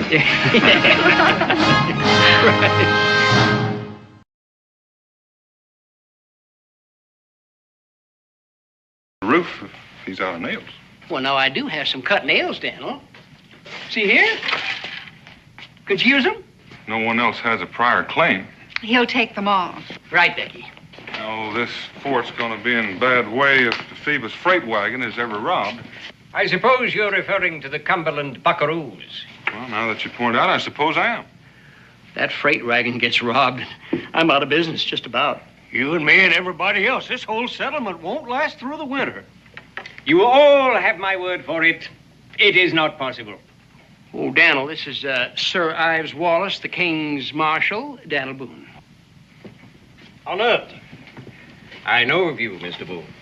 Well, likewise on both counts, Sir Ives. This is my wife, Rebecca. Mrs. Boone. Sir Ives, you were saying that you didn't think the Phoebus freight wagon could be robbed. Why is that? His Majesty's government have issued a decree. We could tolerate these buckaroos so long as they contented themselves with occasional depredations. They have now passed the bounds of tolerance. They have acquired a new captain. Don't say. I employ detectives. Do you know how much reward His Majesty's government now offer for their apprehension? Not mere pounds. 100 guineas. Gold. Well, you don't think they might give themselves up to collect it? I just about believe I would. No, sir. You should already have fled to other parts. You don't know Dewey? I know the criminal mentality. Above all else, it fears the noose. I've heard that argued. These buckaroos have already fled to escape it without costing the crown a farthing. What I've heard of George III's penny pension, that could be an advantage. In monarchs, it is called care for the common weal, not penny pinching, Mr. Boone.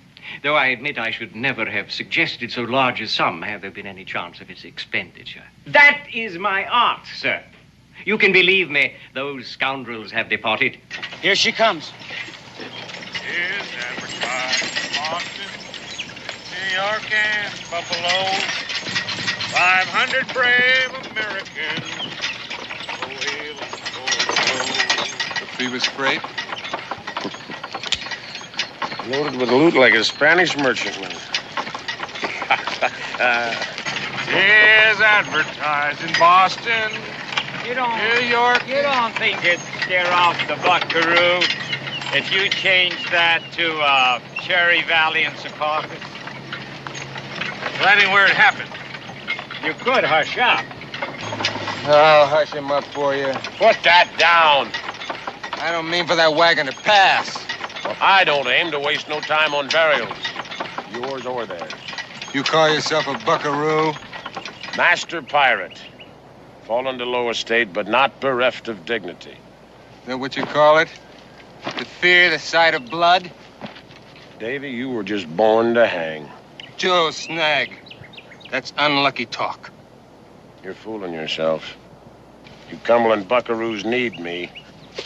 Just wait till we don't, Davy. I'll sop up his gravy. After the hanging.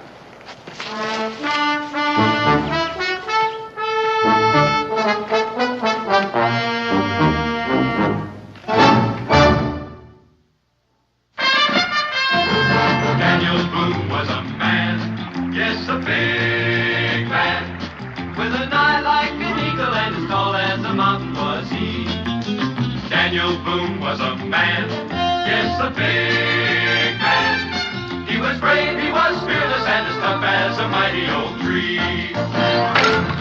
From the coonskin cap on the top of old Dan to the heel of his rawhide shoe, the rippinest, roaringest, fightingest man the frontier ever knew.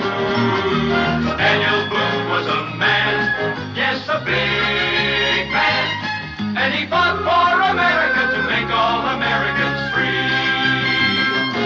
What a Boone wanted to do and what a dream come true was he.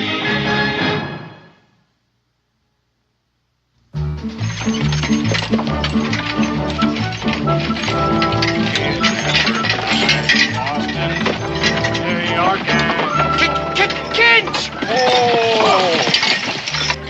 Robbed him and hung him. They ain't ever killed before.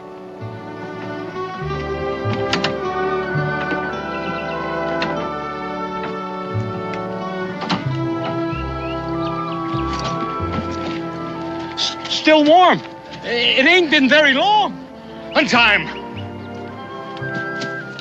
We'd have been here earlier. It would have been us here instead of him. Hang on.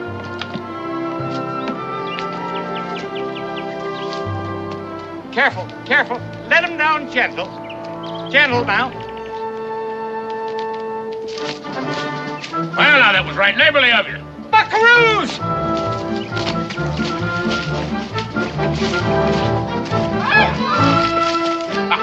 Hey, look at this! We're rich, boys! You suppose there's something on here? All right, all of you, down off that wagon. That was a low-down trick. You wait till Boonesboro hears about this. If Boonesboro does. You can go. Go? Say hello to my friend Sidewinder when you get to Boonesboro. You got a man in Boonesboro? One of your old crew before the redcoats ran you off the river? What name was that again? You better start walking while you still got legs.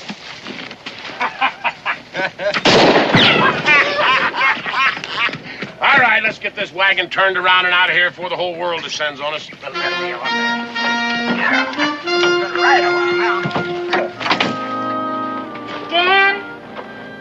Dan, will you come down and try on your new jacket? I'm sure glad that you called me. Anything to get away from this husband.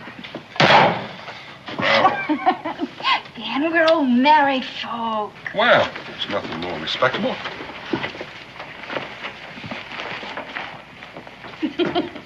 Pa, we got company. Every time I see you, Israel, you're eating. It's Dewey. Mr. Ives wants you right back to the tavern. Well, you just tell him I got chores at home.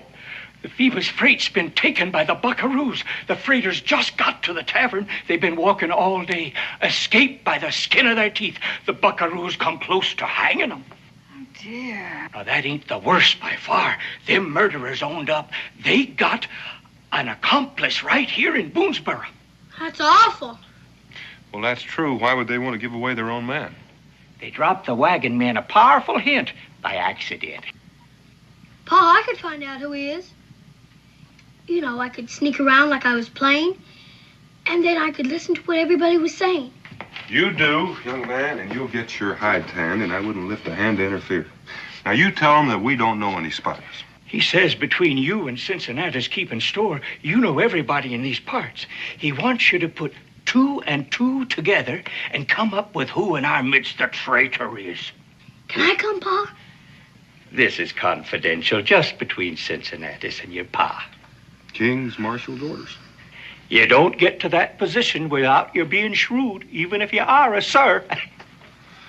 Well, I shouldn't be long. There from the tree he swings, wall-eyed as a horse in fit, tongue hanging out, face as black as night. Tongue lolling out, face black as night. Right. Sam, this. It just seems like there's nothing but robberies around here lately. It was one of their own men. So you went up to cut him down. His pals grabbed the wagon. He came to life again, and you took to your heels. No, sir, I'm a freight man. I fought for that wagon. That's what I'm paid for. That captain was bloodthirsty.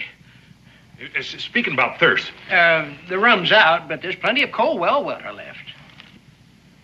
The depraved mind of the criminal. Quite typical. Proceed. Well, we knew that we was next in line. I could feel the rope around my neck. So you watched your chance, caught him napping, and got away. Now, about this traitor in our midst, why did they tell you? Why not? They didn't expect him to get here alive, did they? Well, they was ready to hang us, don't you remember? But I said, never while I got my strength. The captain looked at me, and he sneered and said, oh, no. He said, if you ever get back to Boonesboro alive, don't forget to look up our comrade. Our comrade. His name's right on the tip of my tongue. Copperhead? No. Coppermouth? I remembered it when I told you. One of your colonial serpents. Not Sidewinder. Exactly right. Who is this alias Sidewinder? I ain't never heard that name used in my tavern. You tell us the same thing, wouldn't you, Daniel? Mm-hmm. Sidewinder. No, never heard that used around here before. Oh, I'm disappointed in you, man. I was certain that you'd know the fellow. But I still haven't forgotten. Yes, I'll just bet you have, Sir Ives. Come along. Plain and simple truth, Daniel. I ain't never heard that name called. Not in my tavern. Of course, Cincinnatus was right in saying what he said. If Sir Ives knew you were Sidewinder, he would have arrested you. No one around here would believe a thing like that about you, Pa. No one around here is the king's marshal, son. Do you think the Buckaroo's new captain is Joe Snag? Well, Who else would call you Sidewinder? well, now that's enough questions out of you, young man, for tonight. Up this ladder you go. Scoot. Help.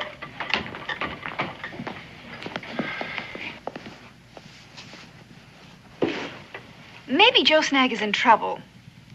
And his dropping the name Sidewinder was a signal that he needed some help. Well, he's never been in such a jam before that he needed to call for help. Maybe it's just his way of sending greetings or an invitation to a fight. Or maybe he figures on getting even with me for tricking him into getting my furs back from those fur thieves. They were your furs.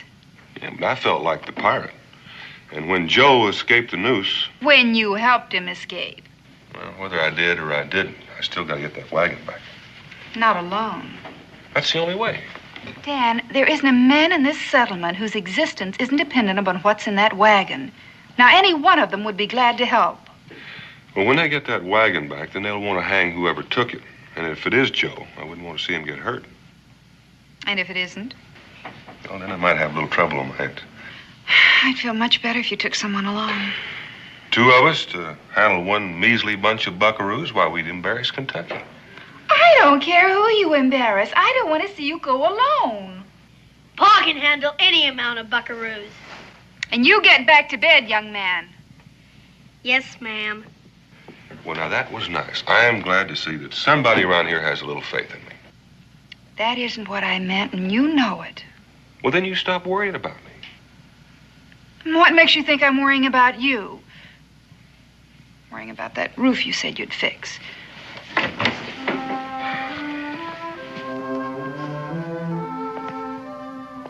Now, you know that that roof is going to still be there when I get back.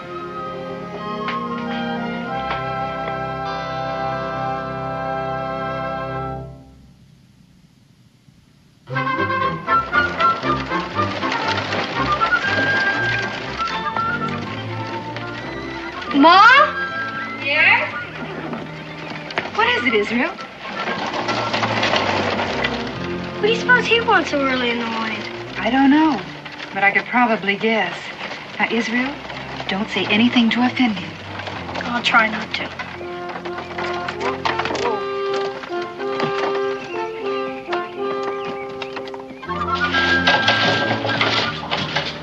Mrs. Boone, young Master Boone, if you will summon your husband, madam. I'm afraid he's not here. Oh? When will he be back? I only wish I knew. You mean he's gone away? I don't recall his saying anything about this to me yesterday. He didn't say anything about it to me yesterday either. Paul's gone hunting. And what may he be hunting, young man? Hmm? Ooh, the cat has your tongue. Perhaps I can help. Your pa wouldn't be hunting the king's golden guineas, I suppose. I'm right, young man. You may as well come out with it. No, you're not. You're wrong. My pa wouldn't sell Now, let him go on. What were you going to say? You'll fare better if you're honest. What were you about to say? I was about to say that my pa wouldn't bend a knee to the king's gold. You are young. Everybody kneels to gold. Eh? Israel's right. My husband is not seeking your reward. Splendid. Then he won't mind if I appoint him a temporary deputy, ineligible to receive reward. How can you do that without him even knowing? Equerry, I'm sending a dispatch to headquarters.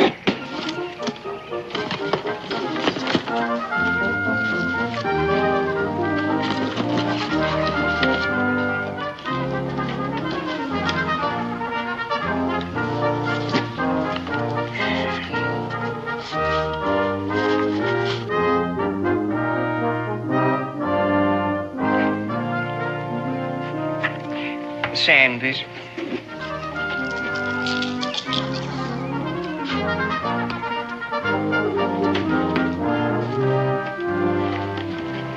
I wish the record clear when Mr. Boone returns with the Cumberland buckaroos, with his hand out for the guineas. I intend to hang those scoundrels here as soon as they arrive. We'll have no further trouble on the Cumberland. Is that legal? Legal? That means according to the law. I shall disregard your lack of manners, boy. And perhaps your mother has a point of sorts. I suppose I should take them in for trial. Oh, the expense is pitiful. Your colonial jury will only send them to prison to be fed at the king's expense. Well, better than 100 golden guineas lost.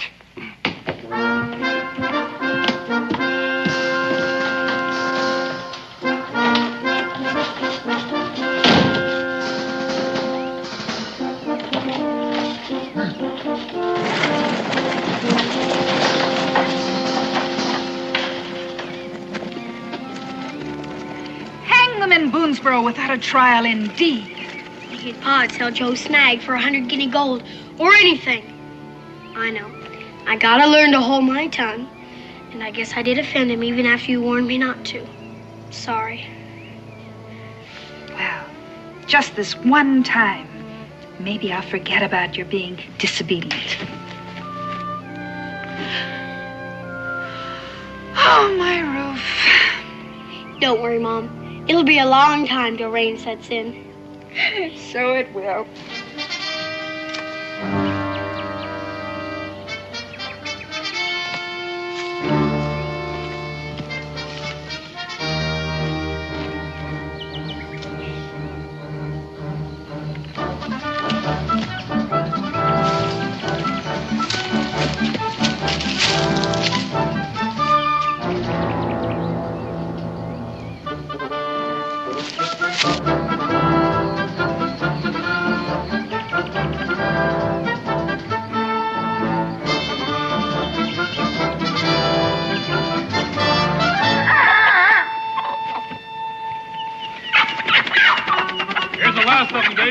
Wait a minute.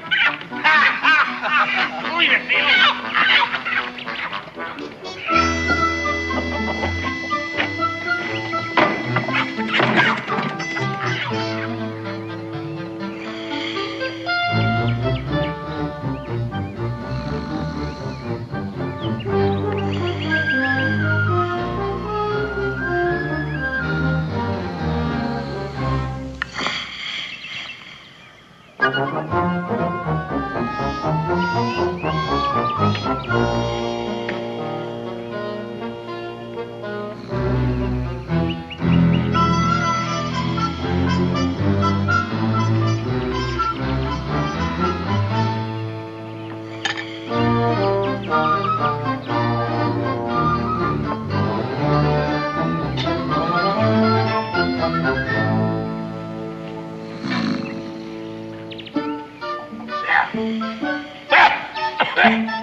I told you, dry wood, little blaze, no smoke. Who's gonna see it? Nobody. Do as I order. I don't have to take no orders from you. Well, you do unless you want to find your own way to the hangman. When my day comes, don't ask for no mercy. Yeah, well, you just start from scratch and do it right. And you just might live till your day comes.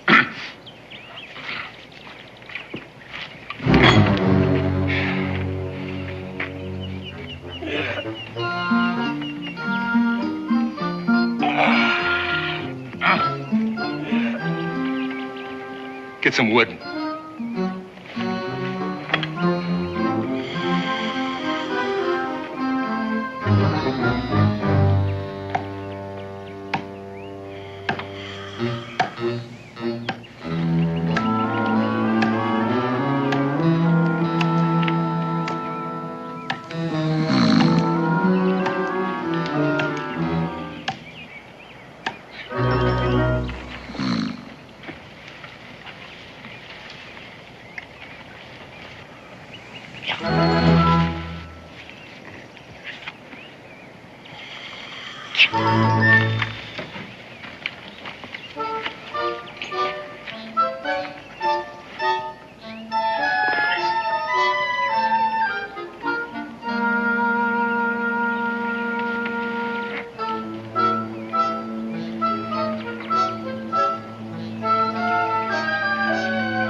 Sidewinder.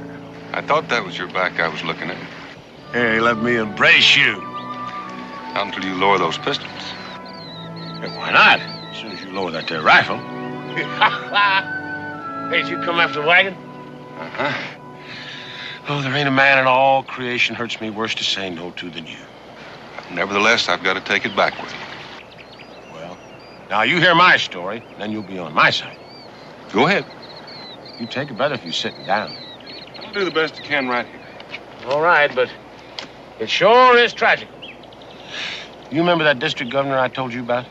One I relieved of all his earthly possessions when he's on his way up to Canada? You loaned me some of his fancy London-made clothes? Loaned them to you? I give them to you. Give you a gift out of pure friendship. Well, anyway, he turned out to be the vengefulest, worst-humoredest rich man I ever despoiled in all my business life. Well, they're apt to be. Well, in the dead of night, he come at me with redcoats and cannons. Now, them redcoats we could have swallowed. But them cannons are roaring all around us. My house despoiled, all my boats were sunk, my men scattered to the winds. And you joined up with these sleazy bunkaroos. Oh, don't think I ain't embarrassed. Joe Snag, master private, original, untainted, non-Periel, a-living off them grubby settlers and all their dirty-faced kids and spouses. Well, you'll feel better when I take their own back to them. Now, wait. That wagon got 300-400 pounds of money value.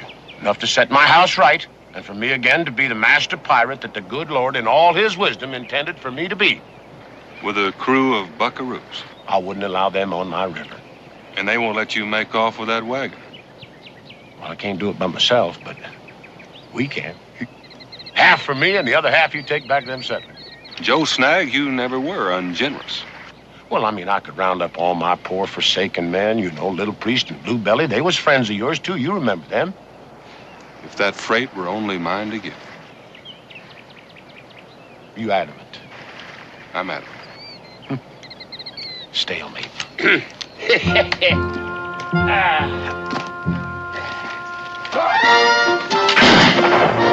Oh, you are a hard man to convince. I say the same about you. Come on. I don't like the company you keep. What, you thought I was going to turn you over to them? Sidewinder, that would be an evil day for both of us. They knowed you was here. No, I'm just going to stash you once you change your mind about our deal. Now, come on, hurry up. Somebody must have heard that rifle fire. Oh, wait a minute. I'm afraid it's too late. Hey, I've got him right over here. I got that thief.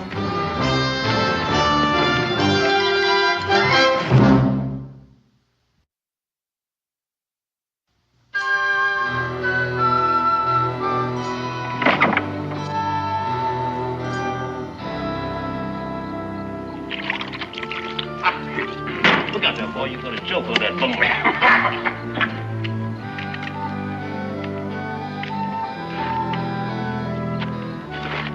Worry about our wagon, spoil your appetite? Worried about somebody snaking it off when you ain't looking. Now, hold it. Nobody couldn't snake it off without my seeing it. Oh, no? He'd come pretty close to it. Without me, he'd have been long gone with it, but now? He won't live to boast of it. Yeah, well, you and him is alike in that way. He'll live just as long as I say so. I don't die of hunger first. So any way you like. Somebody fetch him some victuals, and right now. They didn't invite him. He's in the same line of work as us. He don't want to go hungry. Oh. Whoops. Get it nice and clean for him now. Here, if you don't clamp down real tight on your teeth, you won't notice a little bit of ashes. Look out, I will take care of him. Captain Nursemaid. Yeah. I got better things for you to do, the whole mess of you. Now, I want you to scout around out there and see can you find anybody. He might have brought his whole gang with him. You just cover the whole vicinity and you don't come back till you're sure. All right, you can't find nobody standing there. Get a move on. Go on.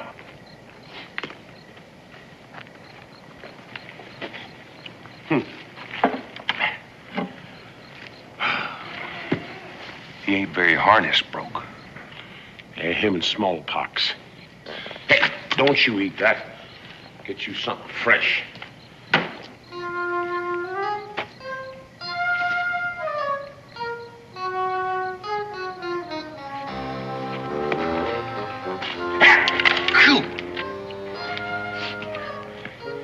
Be careful, that thing. It's my fault.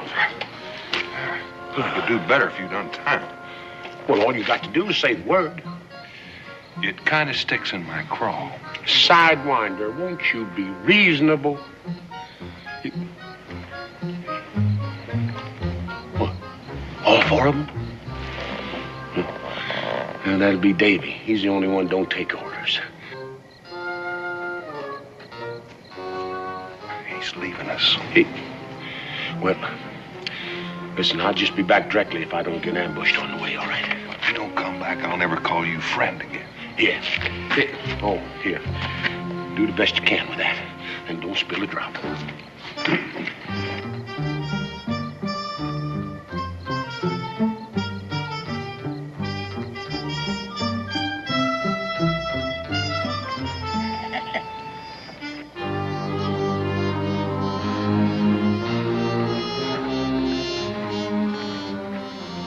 Didn't it hit you why Snag euchred us out of our own camp? In case the fella had a gang with him. I know I wouldn't want to work alone. No more is he alone. He's working with Joe Snag. All trussed up like a suckling pig. To bewilder and confuse and rob us of our eye teeth. Remember when we were taking that wagon? He mentioned one of his old crew and then shut up like a clam as if he'd said too much. A fellow named Sidewinder hides out in Boonesboro. That suckling pig is Sidewinder. How do you like that? Well, one master pirate's hard enough. The two of them on us would be the dirt beneath their feet. There ain't but one thing we must do. The pair of them. Why not? Ruler and him and his pal, they can't walk on us.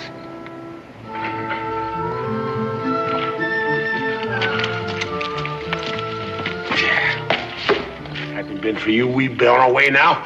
Happy as beggars on a holiday and rich as a pair of lords. They coming to do you in. Go on, get out of here. How about you? They'll know you let me go. Anytime Joe Snag can't talk his way out of the clutches of common buckaroos, here, take this. Go on now. Joe Snag, I dote on you. Yeah? Well, then you stop plotting to rob me. Leave my wagon be, huh?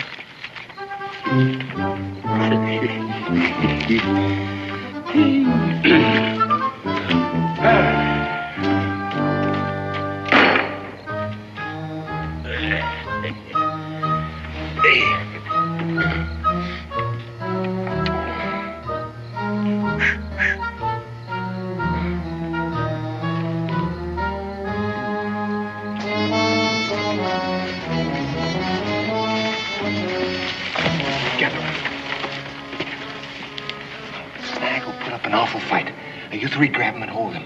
I'll take care of Suckling Pig. Now wait till I give the word. Go on in, Davy. Rush it!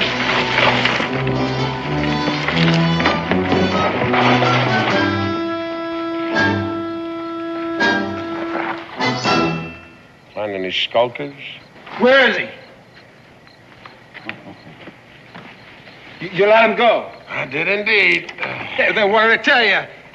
That he was one of my old river crew. Come to work with me again, you buckaroos. Well, you're wrong again, Davy, as usual. It's Daniel Boone. Daniel Boone? They sent him up to that wagon. You raised a hand against him, all Kentucky would have been one hue and cry. I let him go to save your no-good rotten hides.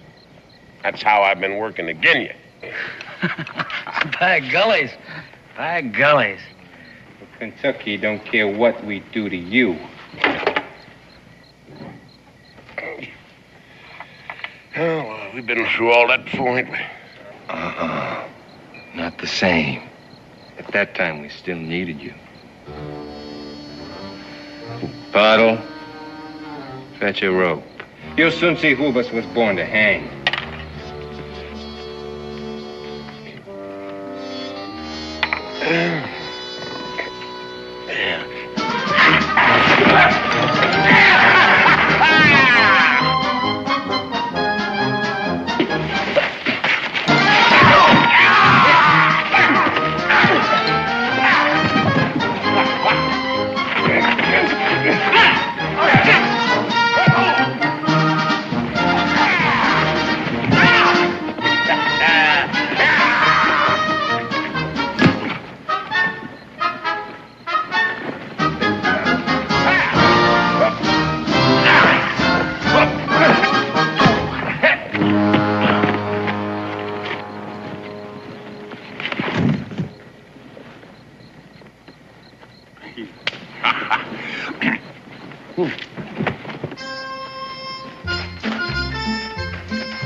Behind my back. We ain't killed. Go after him.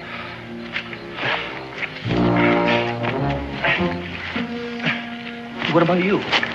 Someone's gonna grab the wagon.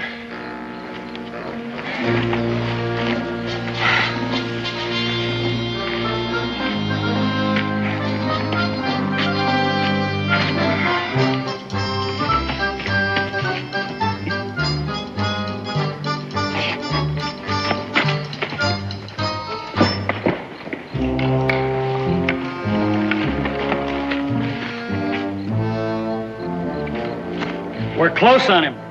Come on.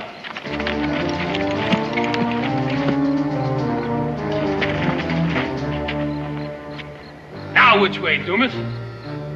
He's got to be that way. Well, what are we waiting for? Come on, we can't miss him.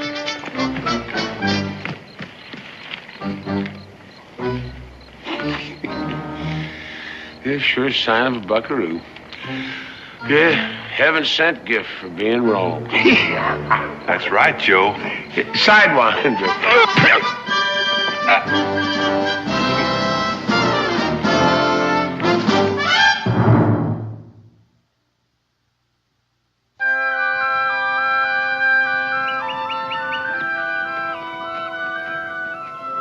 I'm so dad-blang hungry I could eat a skunk. Over here.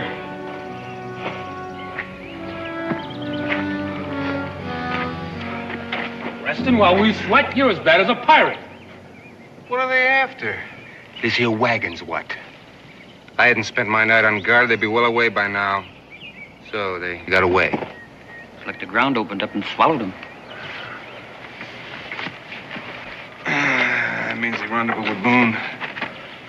Boone's worse than a cussing engine for hiding out. Puddle, hitch up the horses. Let's get this wagon loaded. We've been up all night without any breakfast. Yeah, we gotta get this move before they finish theirs and come calling. Makes me blood run red, man. Them laughing and lolling while we labor to protect what's ours. Stop beeping and get this stuff up here.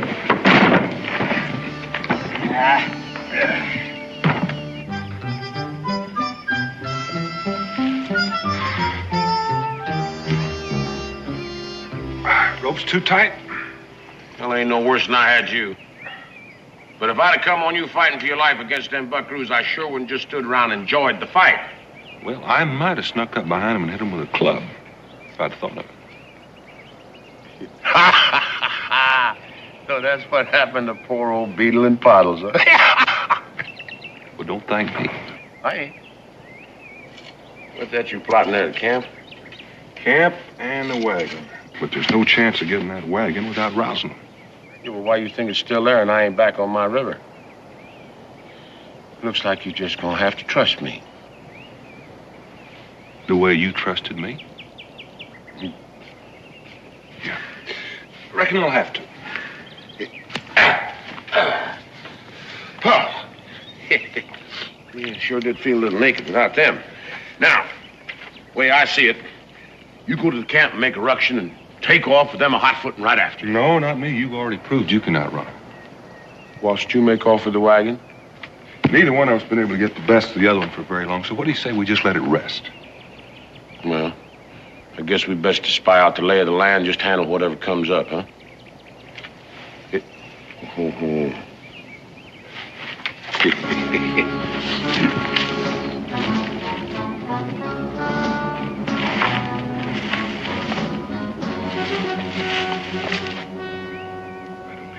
Walk soft. It may be an ambush.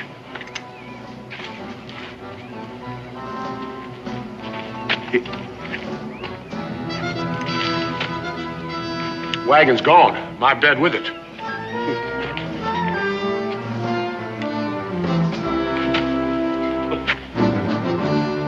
They didn't even leave me nothing to wear. Well, they're out of hunting me. We're in luck there. You may call it that.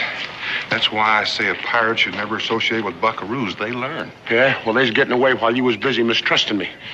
Well, leastwise, you left us a good track to follow. And while we're talking, they're traveling. What we need to do is head them off. Well, that's going to be mighty hard to do. There's two valleys leading out here, side by side, and you can't see one from the other. Now, I don't know which one they took. Yeah. I reckon we'll have to split up. Yeah, well, if you spot them first, you fire a shot and let me know, and I'll do the same, huh? 5 to 1, that whichever spots him first is going to have to holler for help from the other one. Yeah. Well, you take the north line. Yeah.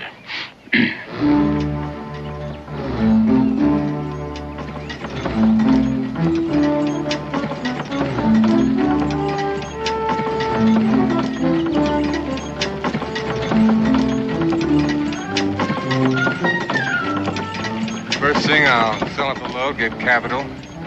New rifle, horses, 3 or 4 new men. Oh! All right, you buckaroos. Everybody off. Oh.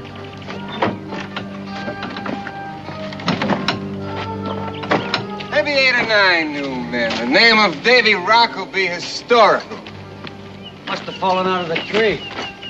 Well, however it got here, it's got to be carried away.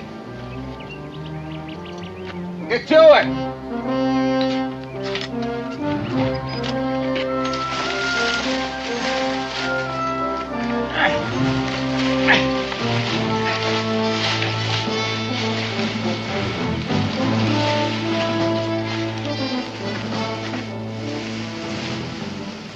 Anytime, Davy.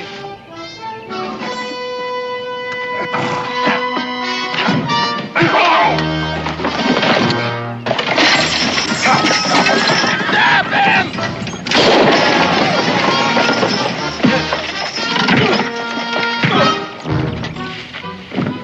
Parker, he did fire.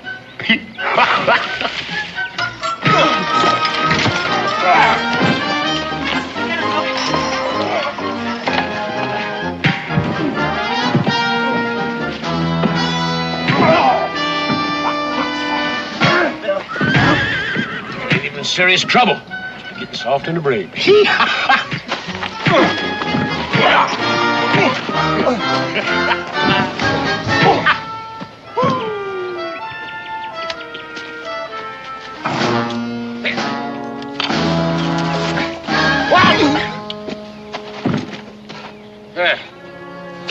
Looks like you need some rest.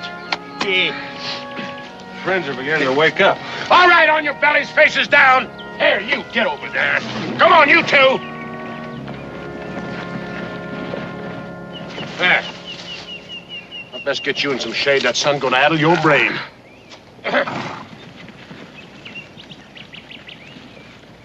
Here, now. You just sit there and blow out a spell. It's something I think I'd best to do.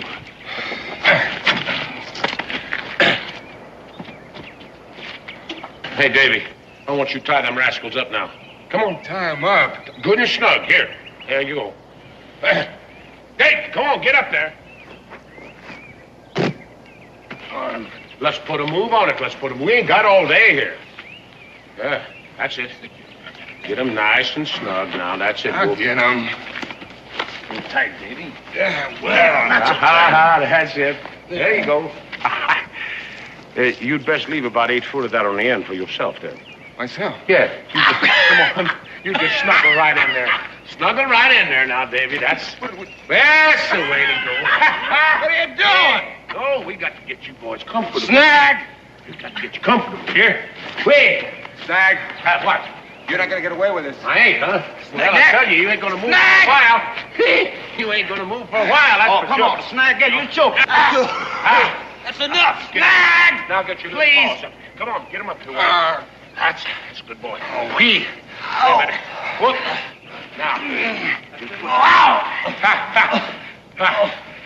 Hey, now don't you try to move, or I'm going to shoot you on top of it. Well, I sure do feel mean leaving you here like this. Leaving me? Yeah, well, of course, now I could take you in a wagon, but that'd mean tying you up. The same as I would you. Yeah.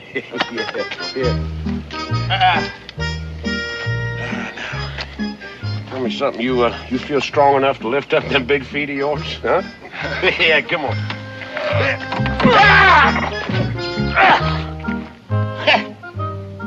You know, sick as you be, you ought not to exert yourself like that.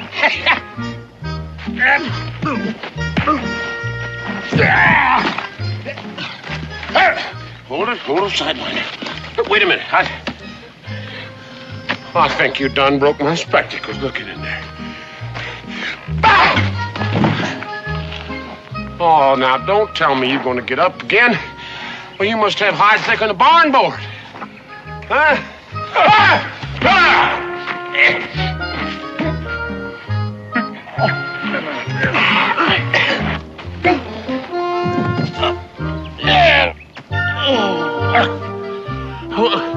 Well, I'm pleading with you, Sidewinder.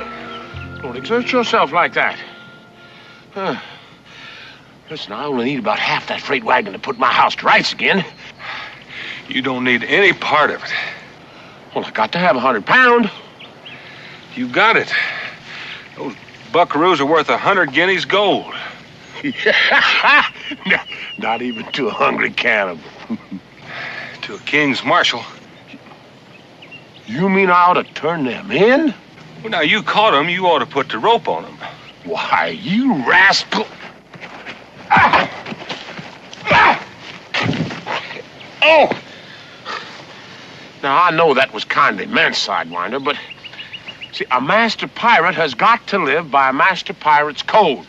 Offer it to me. I'll split his gullet for you and divvy up the guineas. Yeah, me too. After that, you still say no? I would drown them in a sack like rats, but not for no reward from the king's marshal. That's the way you feel about it. Well, that's the way it's got to be.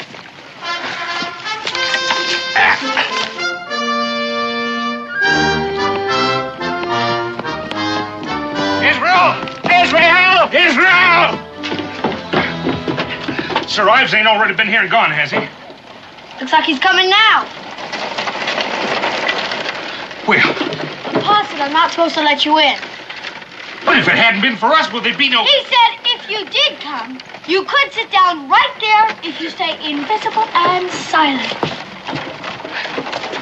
He wants to hog the glory for himself.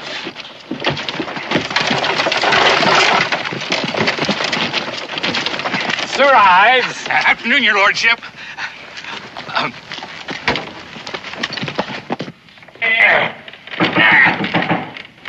That's Sir Ives. Just a minute. Will you get that silly rag off of me? When I sweat, I don't want it stopping up my neck. Will you hold still? What? Ain't you afraid I'm going to escape? Yeah, well, I guess not. Not with the king's marshal standing right there at the door. All right, let's go. Coming, Sir Ives.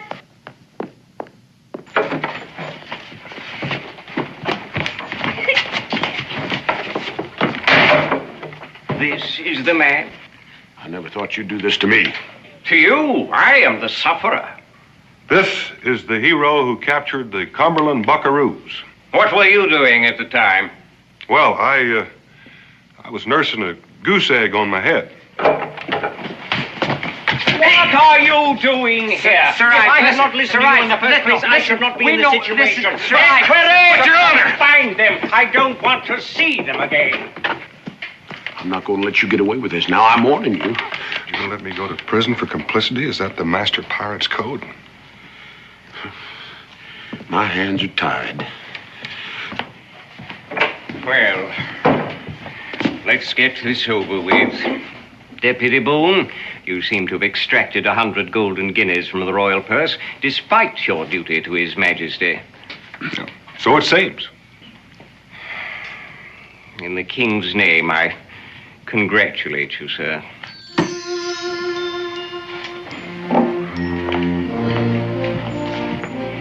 And if I ever catch either one of you breaking even the least ordinance,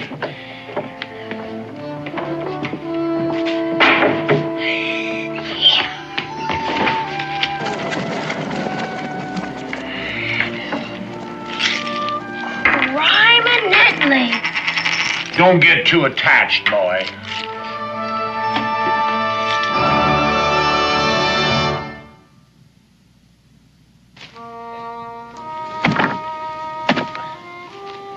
Well, next week I'll be back on my own river, my own men around me.